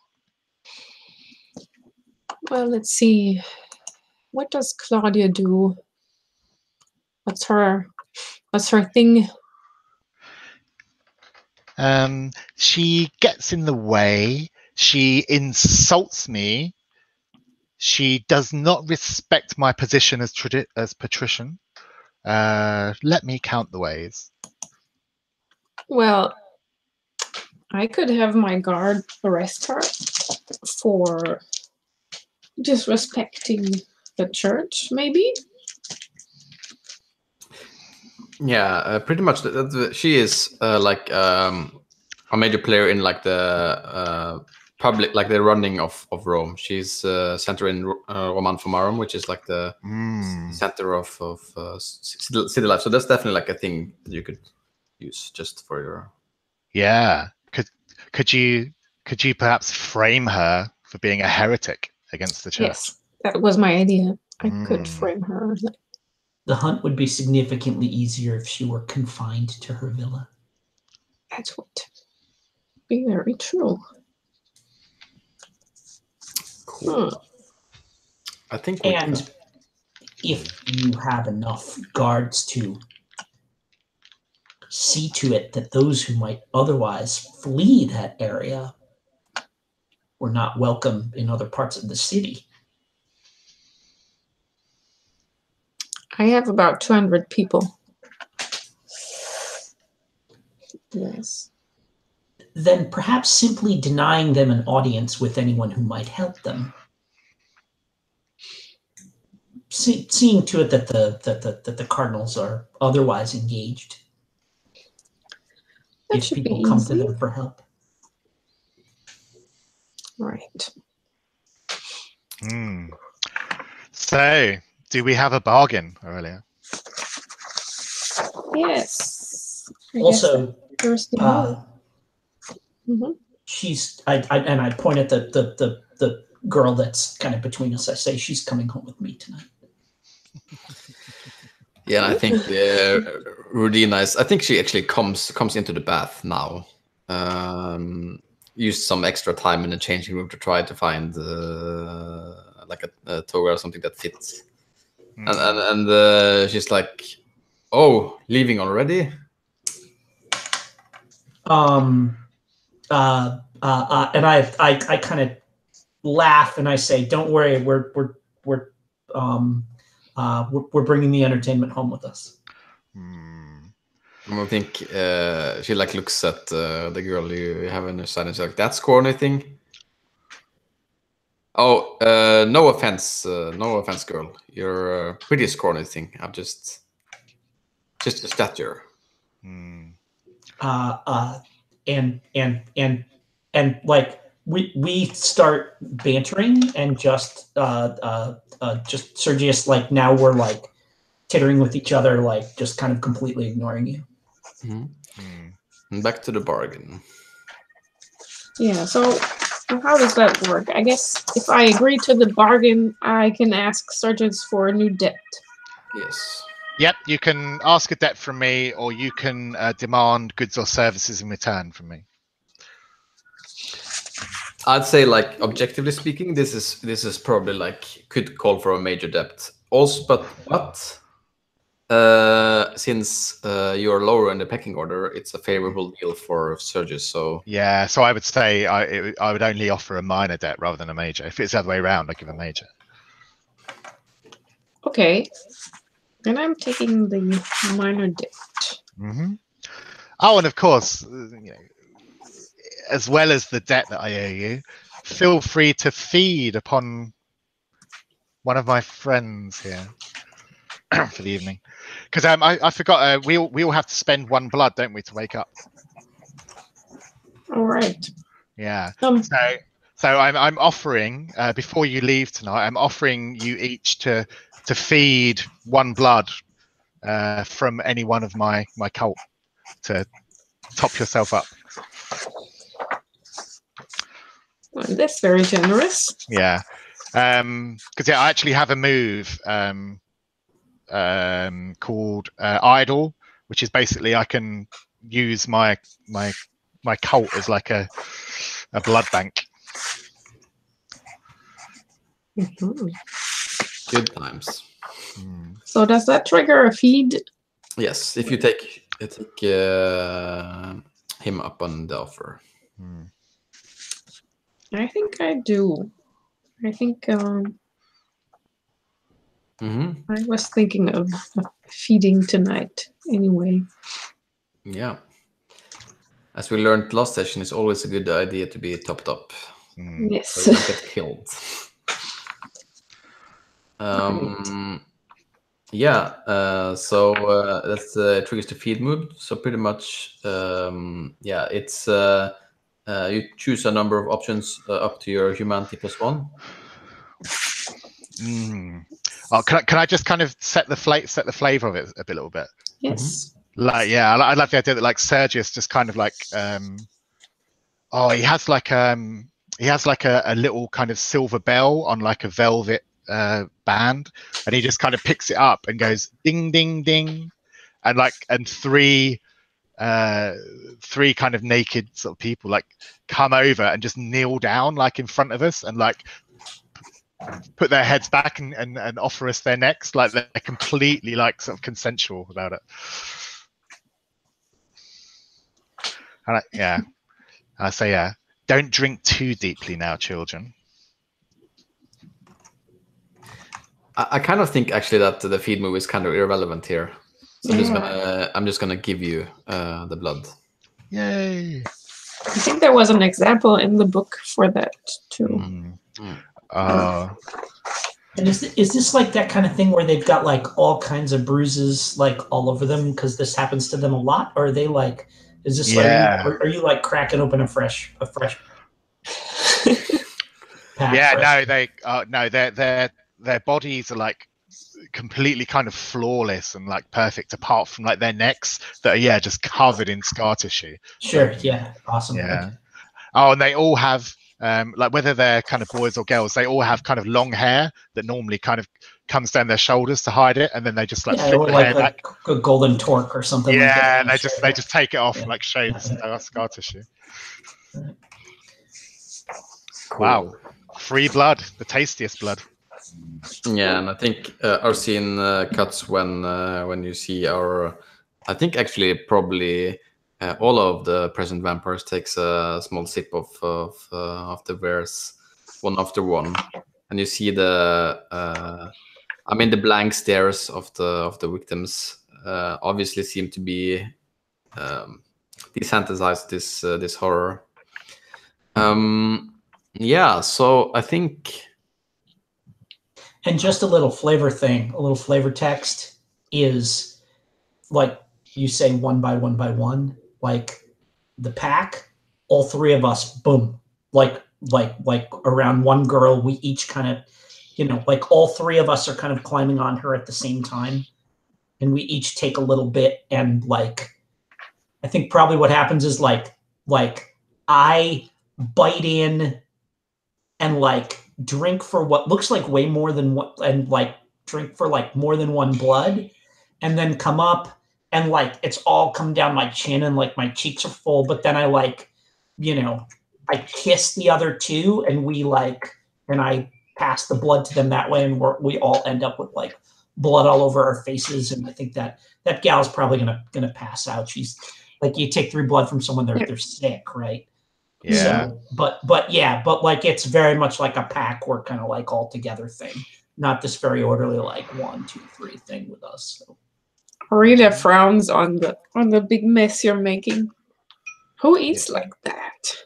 Yeah, And no all blood the wasted. food on their face. Yeah, and maybe Sergius says, "Get these ladies a bib." Cool. Yeah, so I think possibly our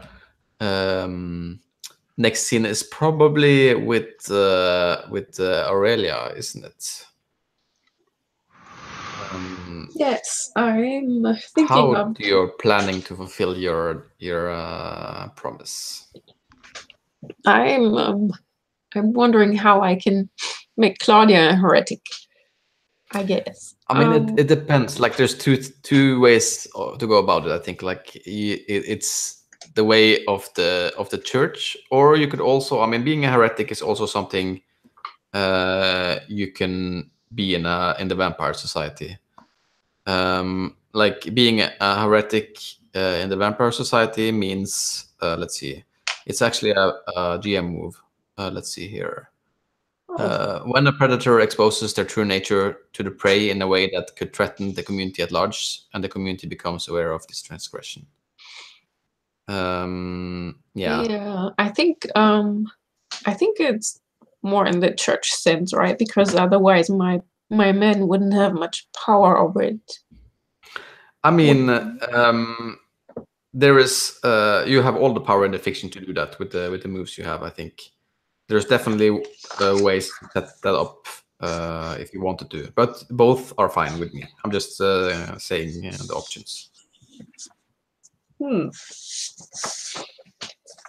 Oh, I don't. Well, I could make a.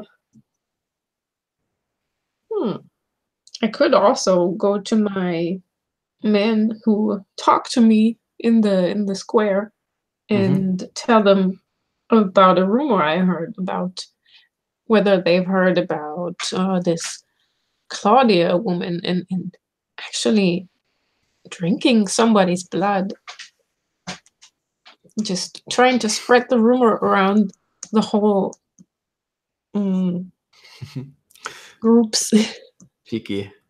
Yeah, cool. I think like I think they will believe you, but I think like when you say that, I think it's probably Mauro again, and he is like he looks at you and it's like, what? It's a monster of the night? Yes, that's what people say. I've talked to someone who's seen her. She a danger to the Pope? To the Pope? Well, certainly. I mean, a monster of the night. The Pope is vulnerable. Of course he is. I think I'd like you to do the captivate move to make him act on this. Captivate. So when you captivate your prey, you mesmerize them with honey-eyed words or sensuous moves. So this is probably the honey-eyed words you're doing. They fall for you and want so desperately to please you. The higher humanity, the deeper their fascination. Tell the prey what you want from them, and then I choose a number of options below, equal to your humanity +1. Because you're asking like a pretty big thing, like going after a monster of the night, pretty much. What's what you're asking them to do, and also kind of not in opposition to their duty, but I mean it's kind of questionable at least. How? Okay. Would he need any more proof? Would I need to No. produce an actual person who said? No. He believes you. I mean, this is a manipulation move. I think he believes you either way. I think what is on the line for him is not if he believes you or not, but because it's kind of like, I think it's a conflict of interest with the duty towards the Pope, because they are also dedicated soldiers protecting the highest leader of the Christianity. Yeah. So I'm telling him, I think you should probably arrest her for now. I don't know if it's true, but I have a credible witness, and so it's best for the Pope as well that she's placed in some kind of safe place. Mm-hmm. Maybe in her own home for now, with some guards. Or maybe in the catacombs below the Vatican, closed in a grave.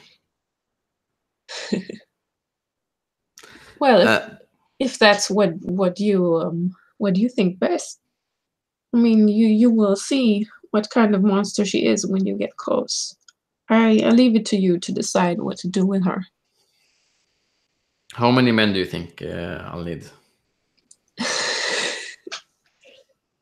I think you'll need at least 100.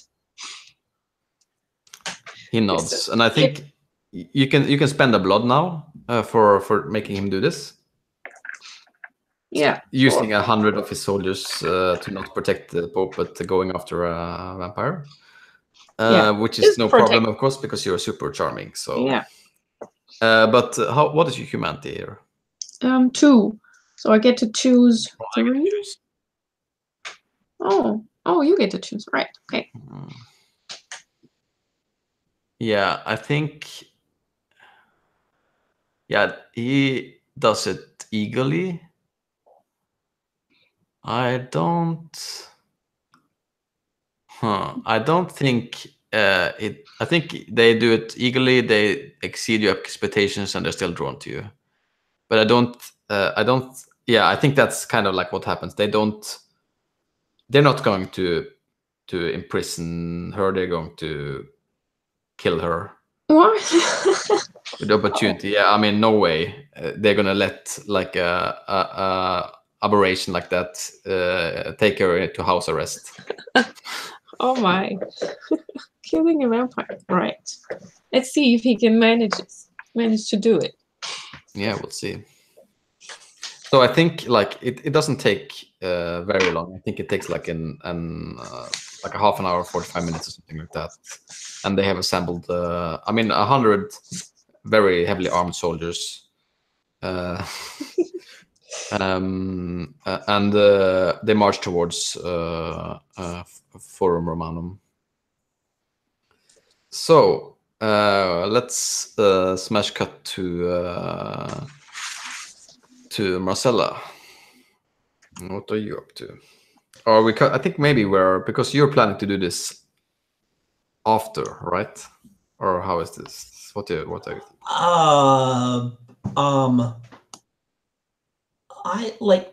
I just said it would be easier if she was confined to her house. I presume that Aurelia is gonna like do her thing. Mm-hmm. But I see no need to wait now that we know what the mission is. Mm-hmm. Yeah. So what? So we are gonna just, we're gonna leave. We're gonna leave Sergius's place, and we're gonna head across town and go to Claudia's hunting grounds, and we're gonna bring that girl with us, who was working for Sergius, who we haven't fed on and won't feed on, but we're gonna like dragoon her into like being a lookout, and like we're just gonna kind of like this is me kind of showing her the life she could have if she joined up with us. Mm. And so I want to use that captivate move on her, Mm-hmm. kind of like over the course of the evening, so that then when we send her back home, I'll have like turn the key on that captivate move. Yeah. I mean, I imagine her. She is kind of like, I mean, at least appears pretty like meek. I mean, her will is broken down by like a long time of humiliation, pretty much not being able to exert her own will.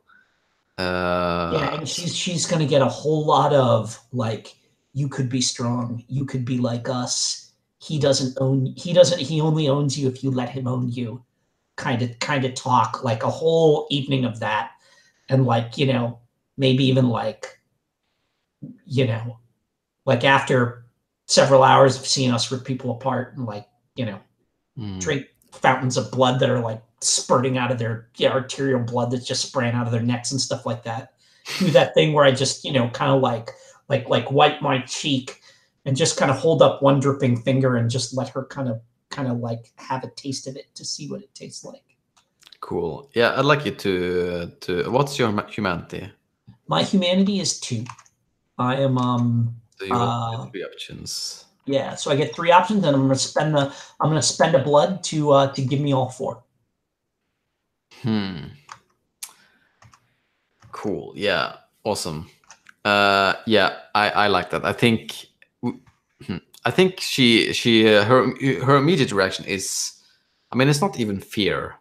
It's just like confusion and yeah, she like looks a little bit like she is waiting for you, waiting that you command her to do something, but you don't, right? In a way, I mean, you do, but also you don't. My only and I say my only command is think for yourself. Mm-hmm. Go back to him, watch, learn, but think about what I've said. Cool. Also, let's have you because this is the end of the evening, right? Pretty much. Yeah. I let's have you hunt some. Sure. This is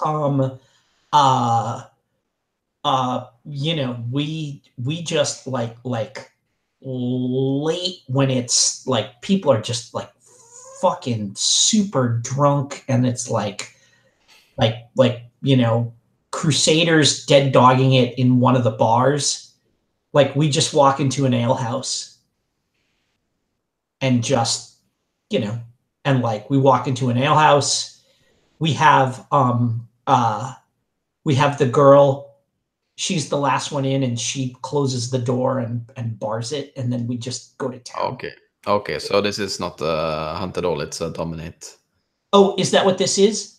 Yeah. Yes. Yeah. No, we're not stalking through the people through the streets. I mean, we'll do some of that, but like if we want chaos, we're gonna go like this is the equivalent of like going in and shooting up a bar.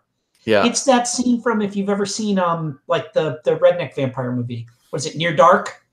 Where they go in and they just fucking murder everybody in a bar. Like that's I love that movie. Yeah, I love it. I love the idea of you kind of you like walking in and like shaved. Yeah, and they locking just the door behind you. Exactly, and that's what we're doing, and we're just murdering everybody in there. So yeah. Oh yeah, I think we see you like walk in, and I think you see this whole scene through. I mean, I want a name for this girl. What is her name? Her name is gonna be, what is like a flower name? Violetta. Yeah, Violetta. Cool. I think you see this whole through, like, you don't see the scene that's happening in the bar. You see Violetta's face. Yes, her reaction, and like just like. Yeah, and then at one point, like, and the thing where like the a little spray of blood, like, kind of comes across her cheek and in her mouth or something like this, and yeah, and I think like at the end of it, I almost imagine it being like a Tarantino movie where it goes on a little bit longer than you really And then, but I think in the end, you see this. You see her like slightly smiling. Yeah. Oh yeah. Mm. Yeah. Mm. Yeah. There's like and like whatever. Yeah. Yeah. Whatever like surf music soundtrack is playing, like with like just, you know, that starts with like, "Hey girls, let us buy you a drink," and you know, and like, and then the screams start with, you know, and they go on until it's just like gurgles and choking and yeah. Yeah, and then we smash cut to her like walking with the splatter in with the blood in. I think you hear like screaming as people discover what is happening in the background. Oh yeah, this is I feel like this is totally like one of those scenes where like somebody realizes what's going on and like everybody in the neighborhood is running towards the bar and the four of us are just kind of slow walking away from it. We're the only people walking away from the obvious carnage that everybody is upset about. So yeah. Yeah, I think we cut there. So what is Sergius up to during this? I'd like to go and visit Tullius. Yeah, I'd like to go. I want him to know that I'm responsible for all of this shit going down tonight, and that it's his turn to like be basically to bow down to me. You know, the master has, the student has eclipsed the master now, basically. Cool. Yeah, I like that. Where is he at, Tullius? Tullius is. Okay. So I think, yeah, he. I mean, you truly have eclipsed him, though. You can see, like, walking through his hunting grounds. It's just actually like it's a residential area, pretty much. It's like pretty like quiet area. There's not a lot of like in the contrast to your hunting grounds is pretty stark, where you can hear like the sound of drunk and happy people during night, especially now that there's so many people in the city. But here it's completely quiet. Almost, you can hear like you walk maybe past a few people that's on the way to other places, but there's not really a lot of going on. I think actually Tullius, he lives in a park, I think, actually.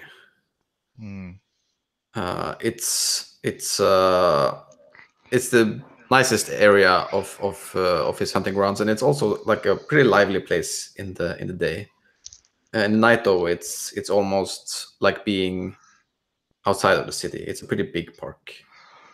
There is like this small forest in the middle, and I think he has like I think actually it's like it's some kind of old Roman ruins there. And he lives down like there in like it's like a cave or something. It's still pretty, like when you go down, it's still, you still see the remains of old mosaic. It probably used to be like a mansion here, and not with a big garden and not a park. But it's many hundred years ago now. I think you find him. I think actually you find him sitting outside of this place with the trees, almost as expecting you.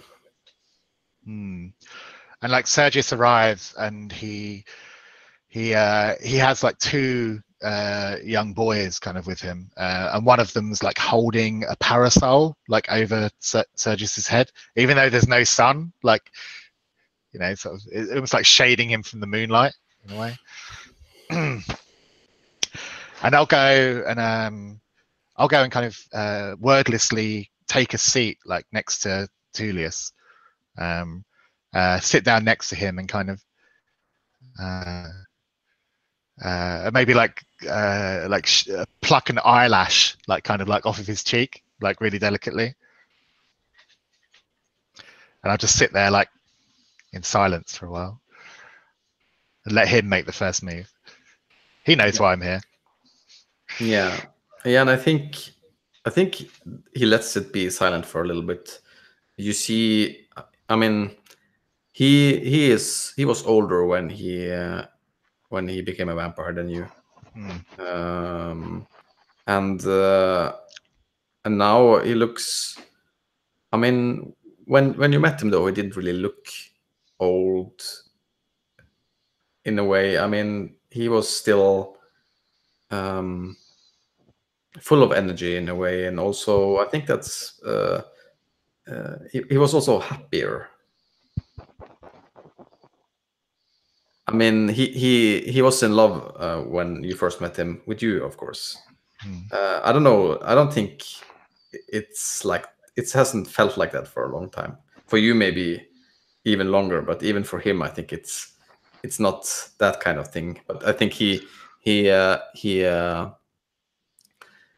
after like a quite a long silence, I think he says, "So you come to visit an old lover? I thought you had forgot about me." And I kind of like turn his cheek to kind of look at me and look into his eyes and say, when we first met, Tullius, your eyes were so full of love and happiness and joy, and now I look in you and I just see tiredness and sadness and resignation. It's so hard for me to take, to see you fall from grace like this, Tullius. I think he frowns a little bit at you saying that, but he doesn't. He doesn't take the bait. I think. I mean, he knows how to play these games. I think, and I think probably that's also a reason why you liked him in the first place. He says, "I'm sure you do hate to see me so void of energy. I am enjoying watching you though." You always did, Tullius. You always enjoyed watching me. Oh, it's a different kind of enjoyment. You're not the innocent young man I once knew. In fact, you become quite a monster. And like he kind of throws back his hood that he's kind of wearing. He's like, "Do you not like what you see anymore, old man?" Yeah, I think he throws his head back a little bit and says, "It's not a matter of what I see, but it hurts me watching you fall from grace." Me fall from grace. My star is in the ascendant. The gods are smiling on me. It's you who has fallen from grace, my old friend. Just this evening, I've put a plan in motion to loosen the columns of Claudia's empire. By the end of tonight, she will be nothing. She will be nothing in this city. She will be nothing at all. And I will be there to take her place, to take what was hers and make it mine. And I think that deserves tribute. I think it's long enough that I've stood in your shadow, Tullius. I think now it's, and I look up at I gesture up at the moon, and like it's kind of like the moon that gets covered like by the clouds as I talk, and say it's time. I'm tired of being eclipsed by you.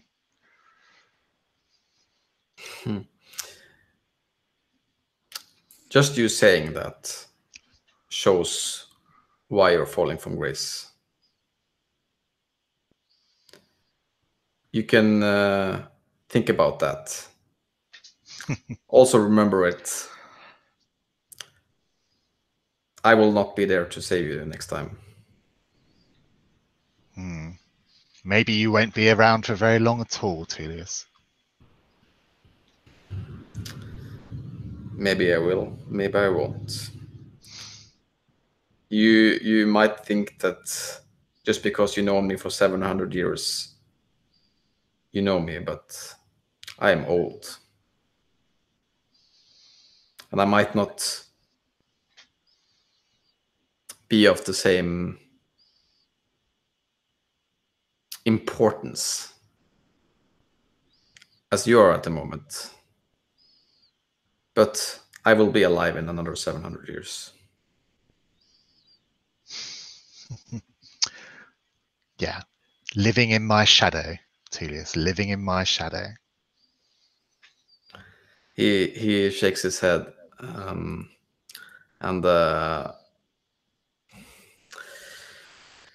says, I thought I was waiting for you to come.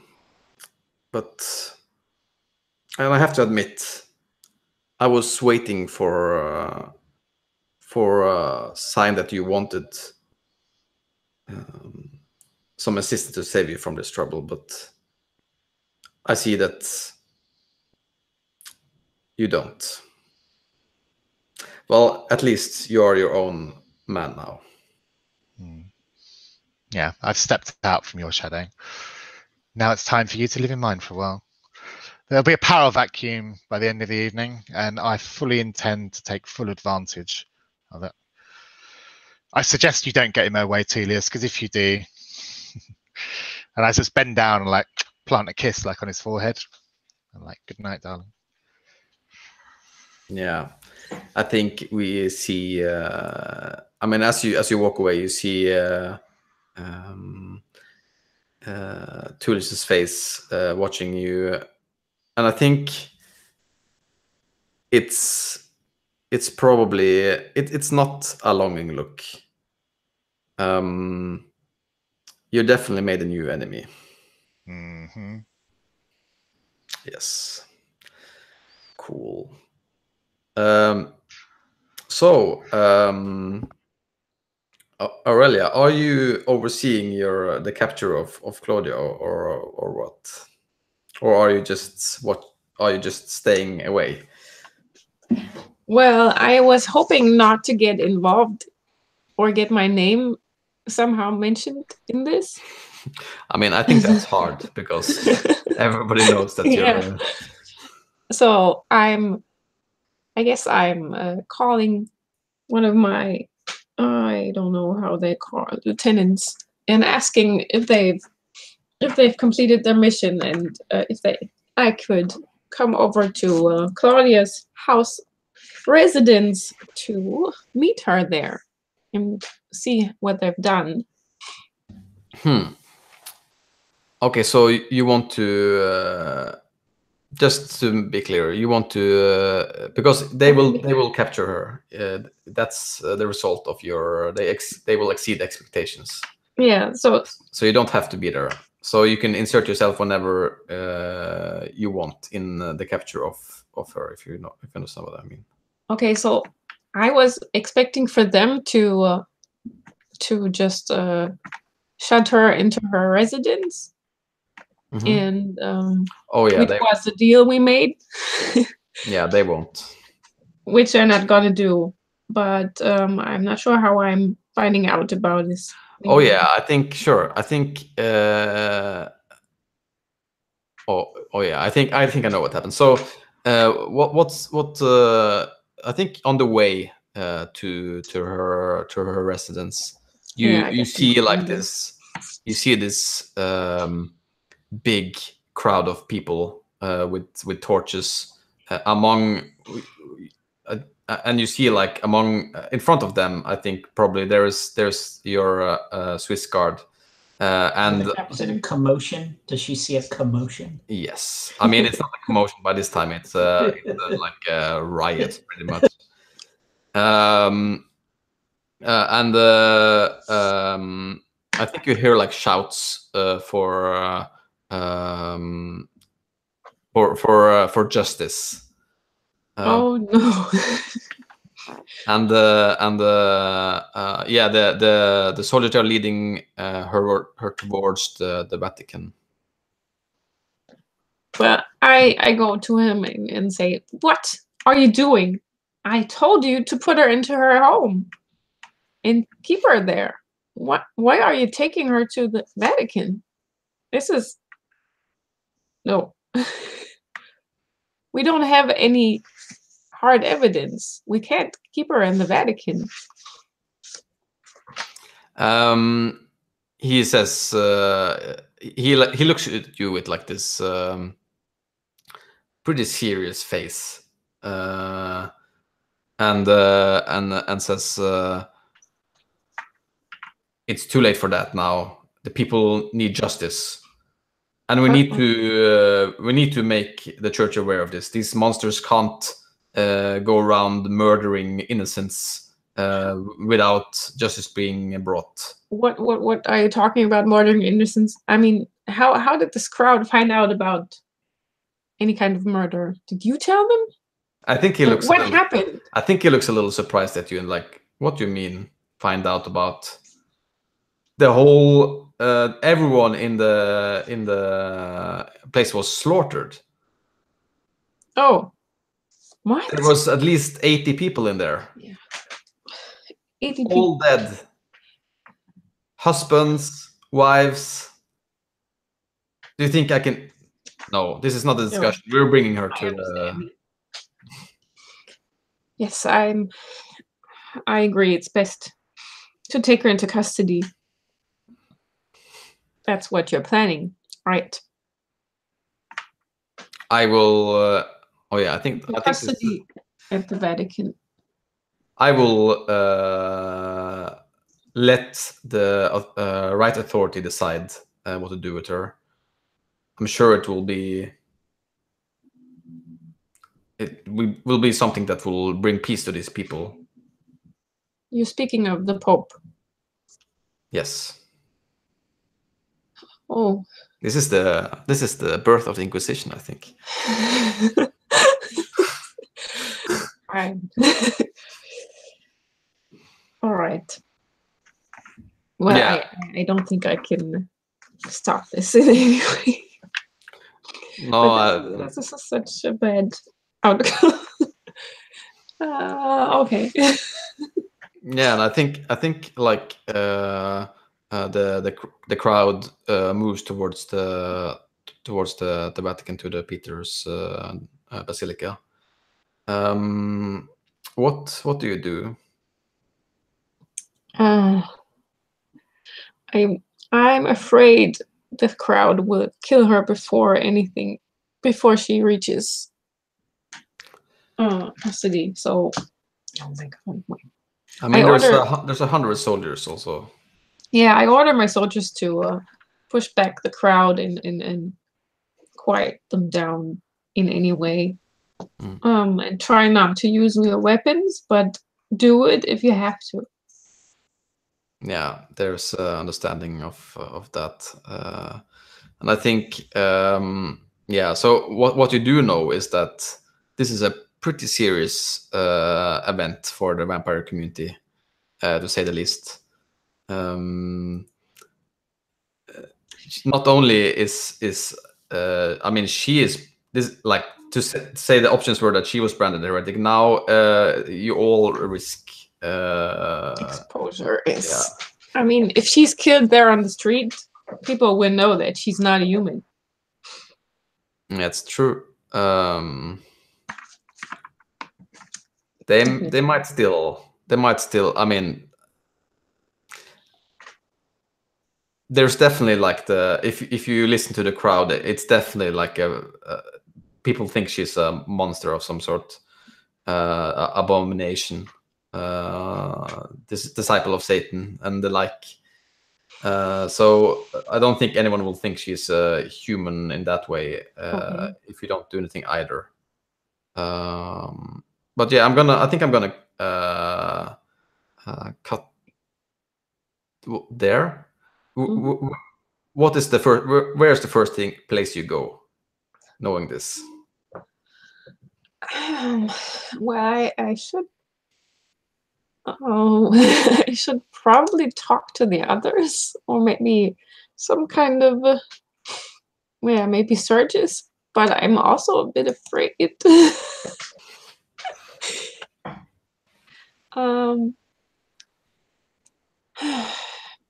But I guess I'm going to Marcella because she's the reason this happened. She overdid it again. Just can't stand. Cool. So, where is Marcella to be found? I think we're down at the docks because that's where Larsha hangs out, right? Yeah. Does she does she have an actual, like, does she? Yeah, she has a place. I think I imagine it being like some kind of like a harbor master's office. So it's not really. It's not like a villa or something like that. It's a building that is used also for like the purpose of doing work that's related to the harbor. And she also has if it's the middle of if it's like 3 o'clock in the morning. Yeah. It's nobody there. Yeah, then we've just probably, we've just cracked the door on a warehouse, and we're just kind of we're kind of laying around, we're just we're laying around, we're drinking wine, we're laughing at the expressions on the on their faces and stuff. And this is also all part of kind of,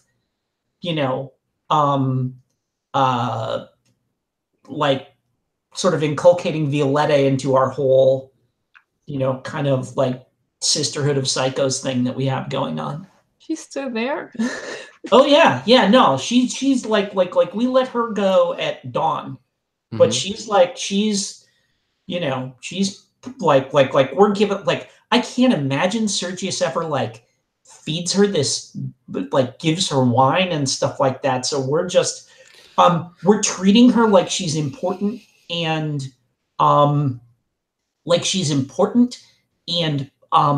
beautiful. Not just that she's an object for people to fawn over, but that we genuinely see something in her that we find appealing. Yeah, I think actually you probably find Marcella as because it's not so difficult to understand that the dock district might be a place to look, and you hear the laughter. Yeah.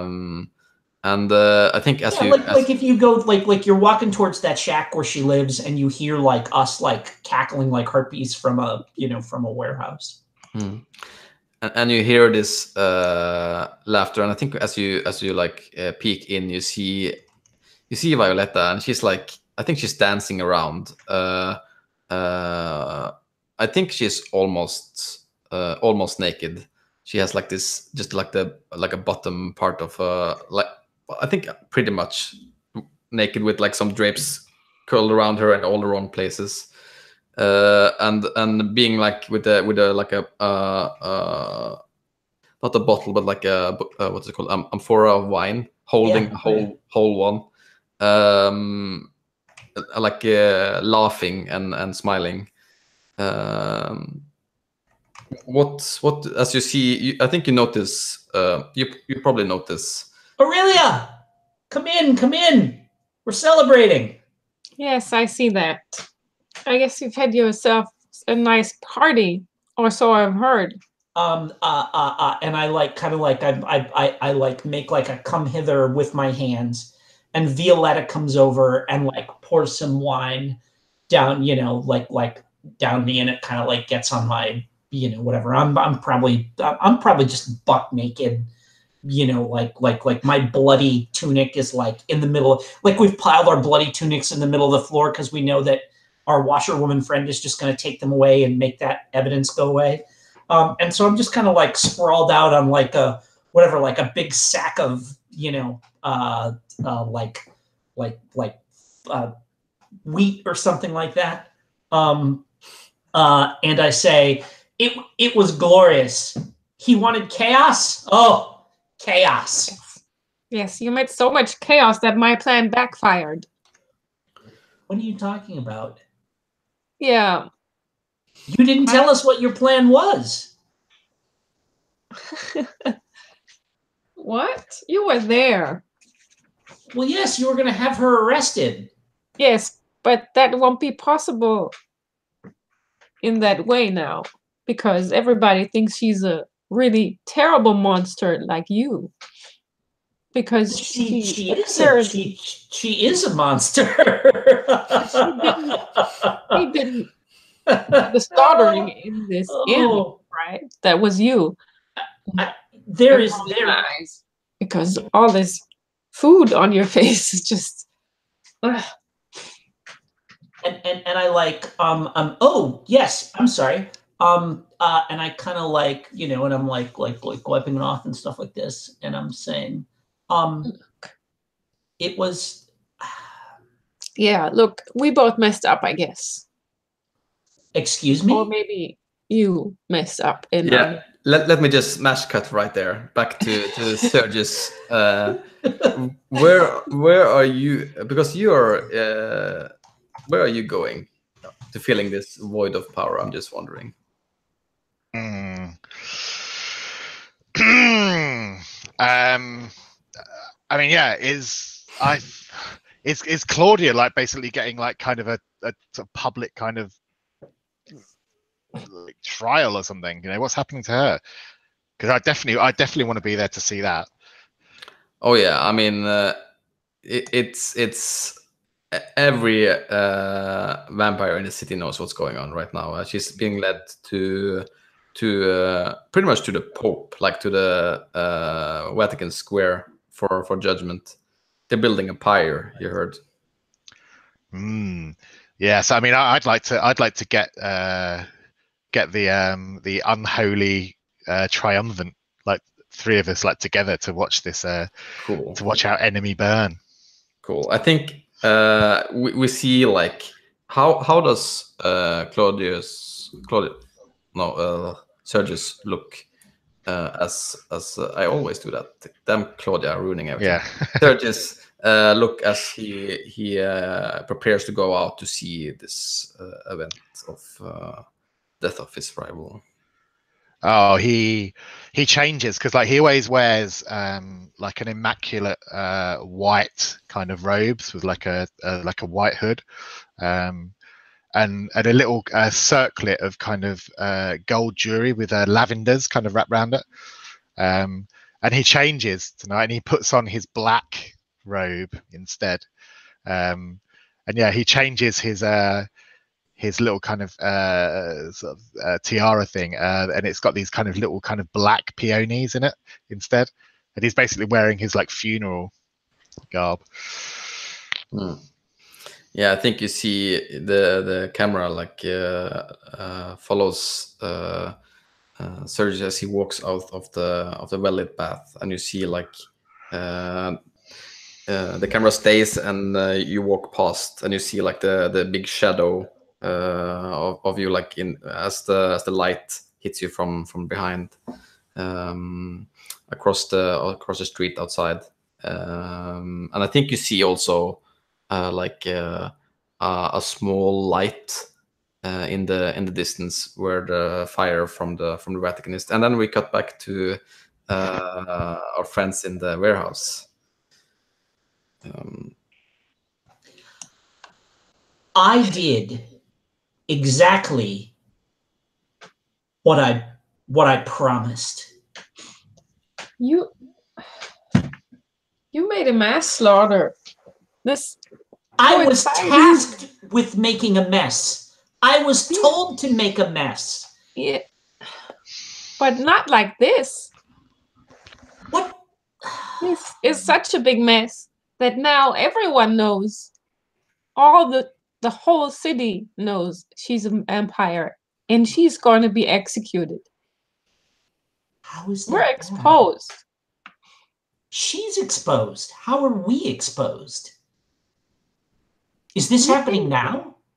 Yes, right now. You think they'll And I believe like, there's wait, only one of her? we need to go. We need to witness this. Of course. Yeah. You just We need to listen to me, Aurelia. I know that you Yes. are used to being in charge. I know that you are used to pulling the strings, but sometimes you need to walk down among the marionettes so that you can get our perspective. We should be there in that crowd, mourning with our fellow citizens, raising our voices along with them for the blood of the monster that has been exposed and whose destruction will make us all safe and allow us to sleep well again.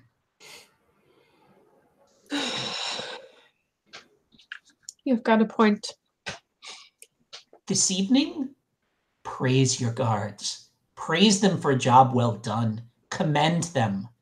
Give them, I don't know, a promotion of some kind. Whatever it is that they do, let them wear a shinier helmet. Yeah. I guess. But Let everyone feel good about this. This is gonna have repercussions. I'm sure of it. And I don't like the feeling of not being in control. But It is a pleasant illusion. I understand that. But this evening, we have a witch burning to attend. Yeah, I guess we don't have a choice. Well, we certainly have a choice. If you want to not be seen there and have people ask why it was that you did not attend, I will let them know that you're otherwise indisposed. No, that's fine. I will be there. I can't pass up the chance of watching Claudia perish. Off we go. Cool. So I think the last scene of the episode is the big fire, and I think you see it's a big pyre, and you see Claudia on the top of it with I think she has a big a garlic in her mouth, and I think you see them light it up, and as you see the fire light up, how does Sergius look with a flicker of flame from the pyre in his face?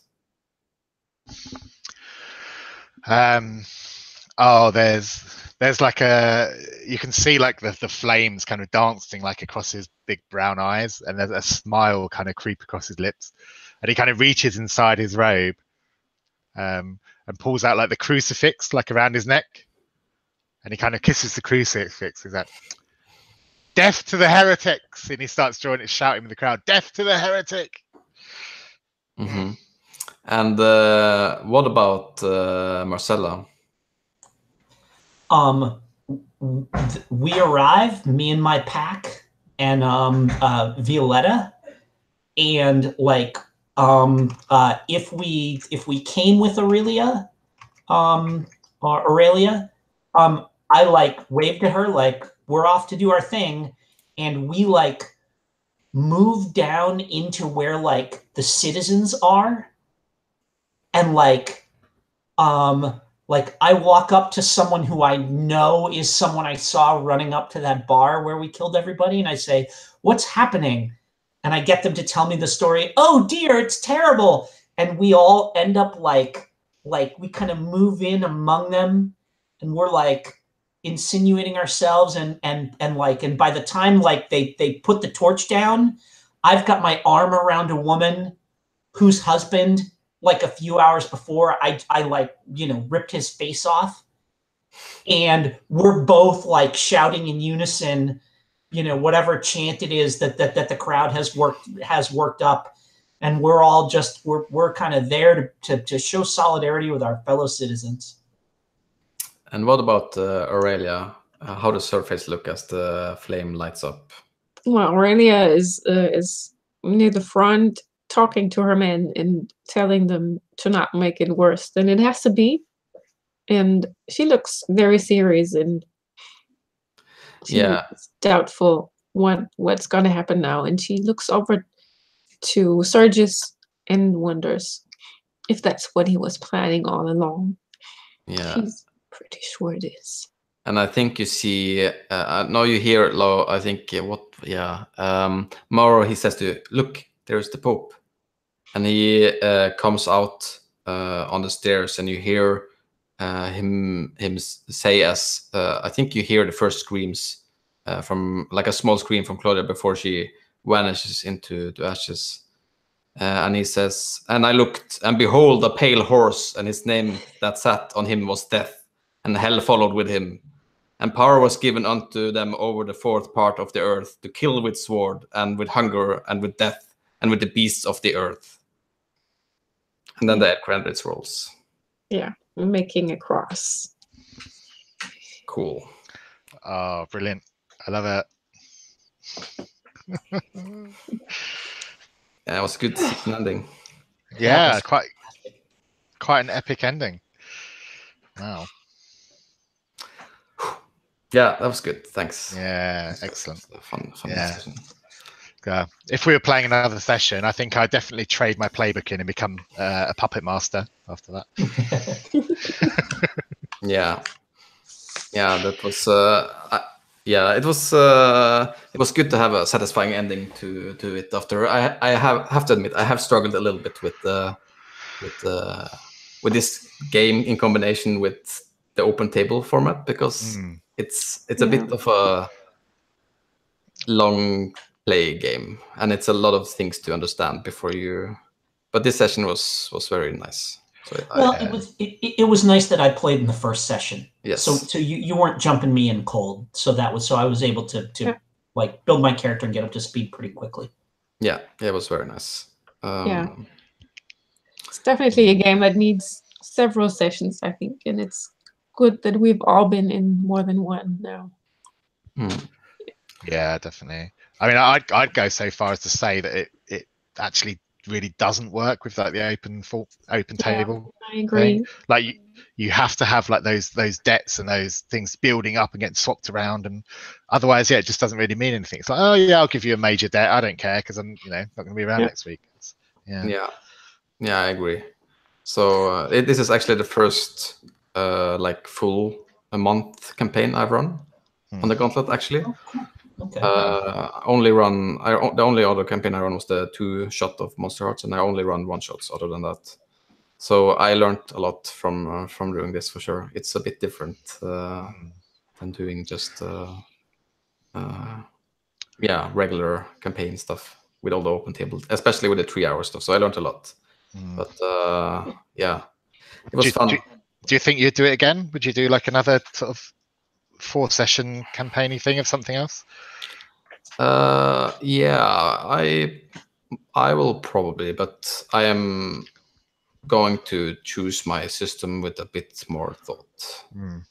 This is also, I mean, the other thing about this is so relentlessly PvP. Mm-hmm. Yeah, and it's like it's more PvP than not, like far more so than any of the other, than like literally anything else I played on the Gauntlet. So that's another thing that kind of makes the open table thing a little tougher. Yeah, it's not just that we owe each other. It's that we've got to kind of have rivalries. For rivalries to mean something, they've got to be ongoing. And like playing my sister gave me instant.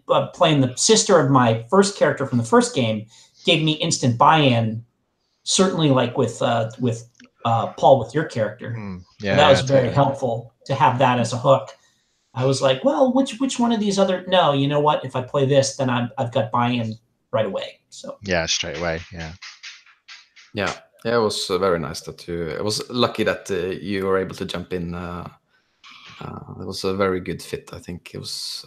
Yeah. I think it was like something like 9 o'clock last night or something. My phone beeped and I'm like, what the spot open in that game? Mm-hmm. Done. I'll move my schedule around. So yeah, I was really happy. Like I think the other day in one of our games, I said we did Roses and Thorns, and I was like, my first rose is the person who had to drop at the last minute. And that's how I'm feeling about this. So I really enjoyed it immensely for something that I just jumped into. So yeah. Oh, good. Yeah. Yeah. Yeah, I'm also very happy it went well. I had some feelings about struggling with this because I also had it's my first month at a new job in consulting, which is super demanding. So I have not really had the resources to really be able to drag, especially so having a good group like this for the last session was super nice for me. Also, I did more right prep this time, actually understanding what I actually needed to do. Also, the other thing I noticed was that like 3 or 4 people had been killed out of the web, which does kind of like tighten things up a little and makes it a little easier to agree. There's not like 3 or 4 triangles that you're not even a part of, like there was in that first session. So yeah, that's true. That was kind of cool. I'm like, what's do with him? Oh, he's dead. Cool. I don't need to worry about it. Yeah, the web is kind of big for this playset. But one thing I found out by accident is that you actually are supposed to pick one of the characters from the web that's already existing, which I didn't do. Oh. I guess some of you did. Well, at least that was what we all made our own characters from scratch. Yeah. So you mean have reduced. You mean it's like a character to play? You're meant to pick somebody. Yeah, just pick one of the characters that are already on the web. There you go. See, another symptom of my lacking preparation is that would have made your life so much easier. Yeah, someone wrote that on the Undying Google Plus group, and another person said, "Yeah, I agree. That's what we do." And I said, "Yeah, well, that would reduce the space, right?" Well, good. I learn things again all the time. Yeah, nice. But yeah, we'll see. I'll probably have a small. I'll probably put some one shots up for next month. There's almost nothing GMT at all next month. I feel obligated to put something up. But so maybe we'll see each other again. It was super nice to play with you, with Jim. This is the first time we played together, I think, for the 2 sessions we did here. Oh, sorry. Yeah, I mean, second time we played together, but this game first time. Yeah, because I just started 6-8 weeks ago. I was gonna started a new job, which is to say I closed my store. So I'm actually around during the day. So Eurozone games are a thing that I actually can make depending on what else I have going on. Certainly weekdays when I'm not at a con or something like that. Okay, cool. So yeah. See more around then. Definitely.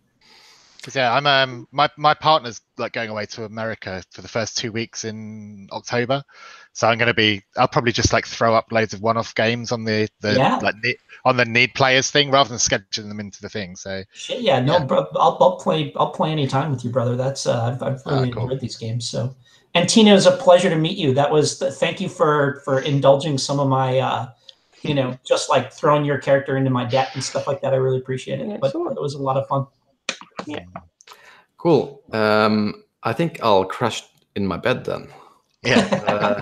Thanks a lot for playing. I enjoyed it a lot. All right. Thanks I'm going to go play Hearts of Wulin in 3.5 hours. So living the high life.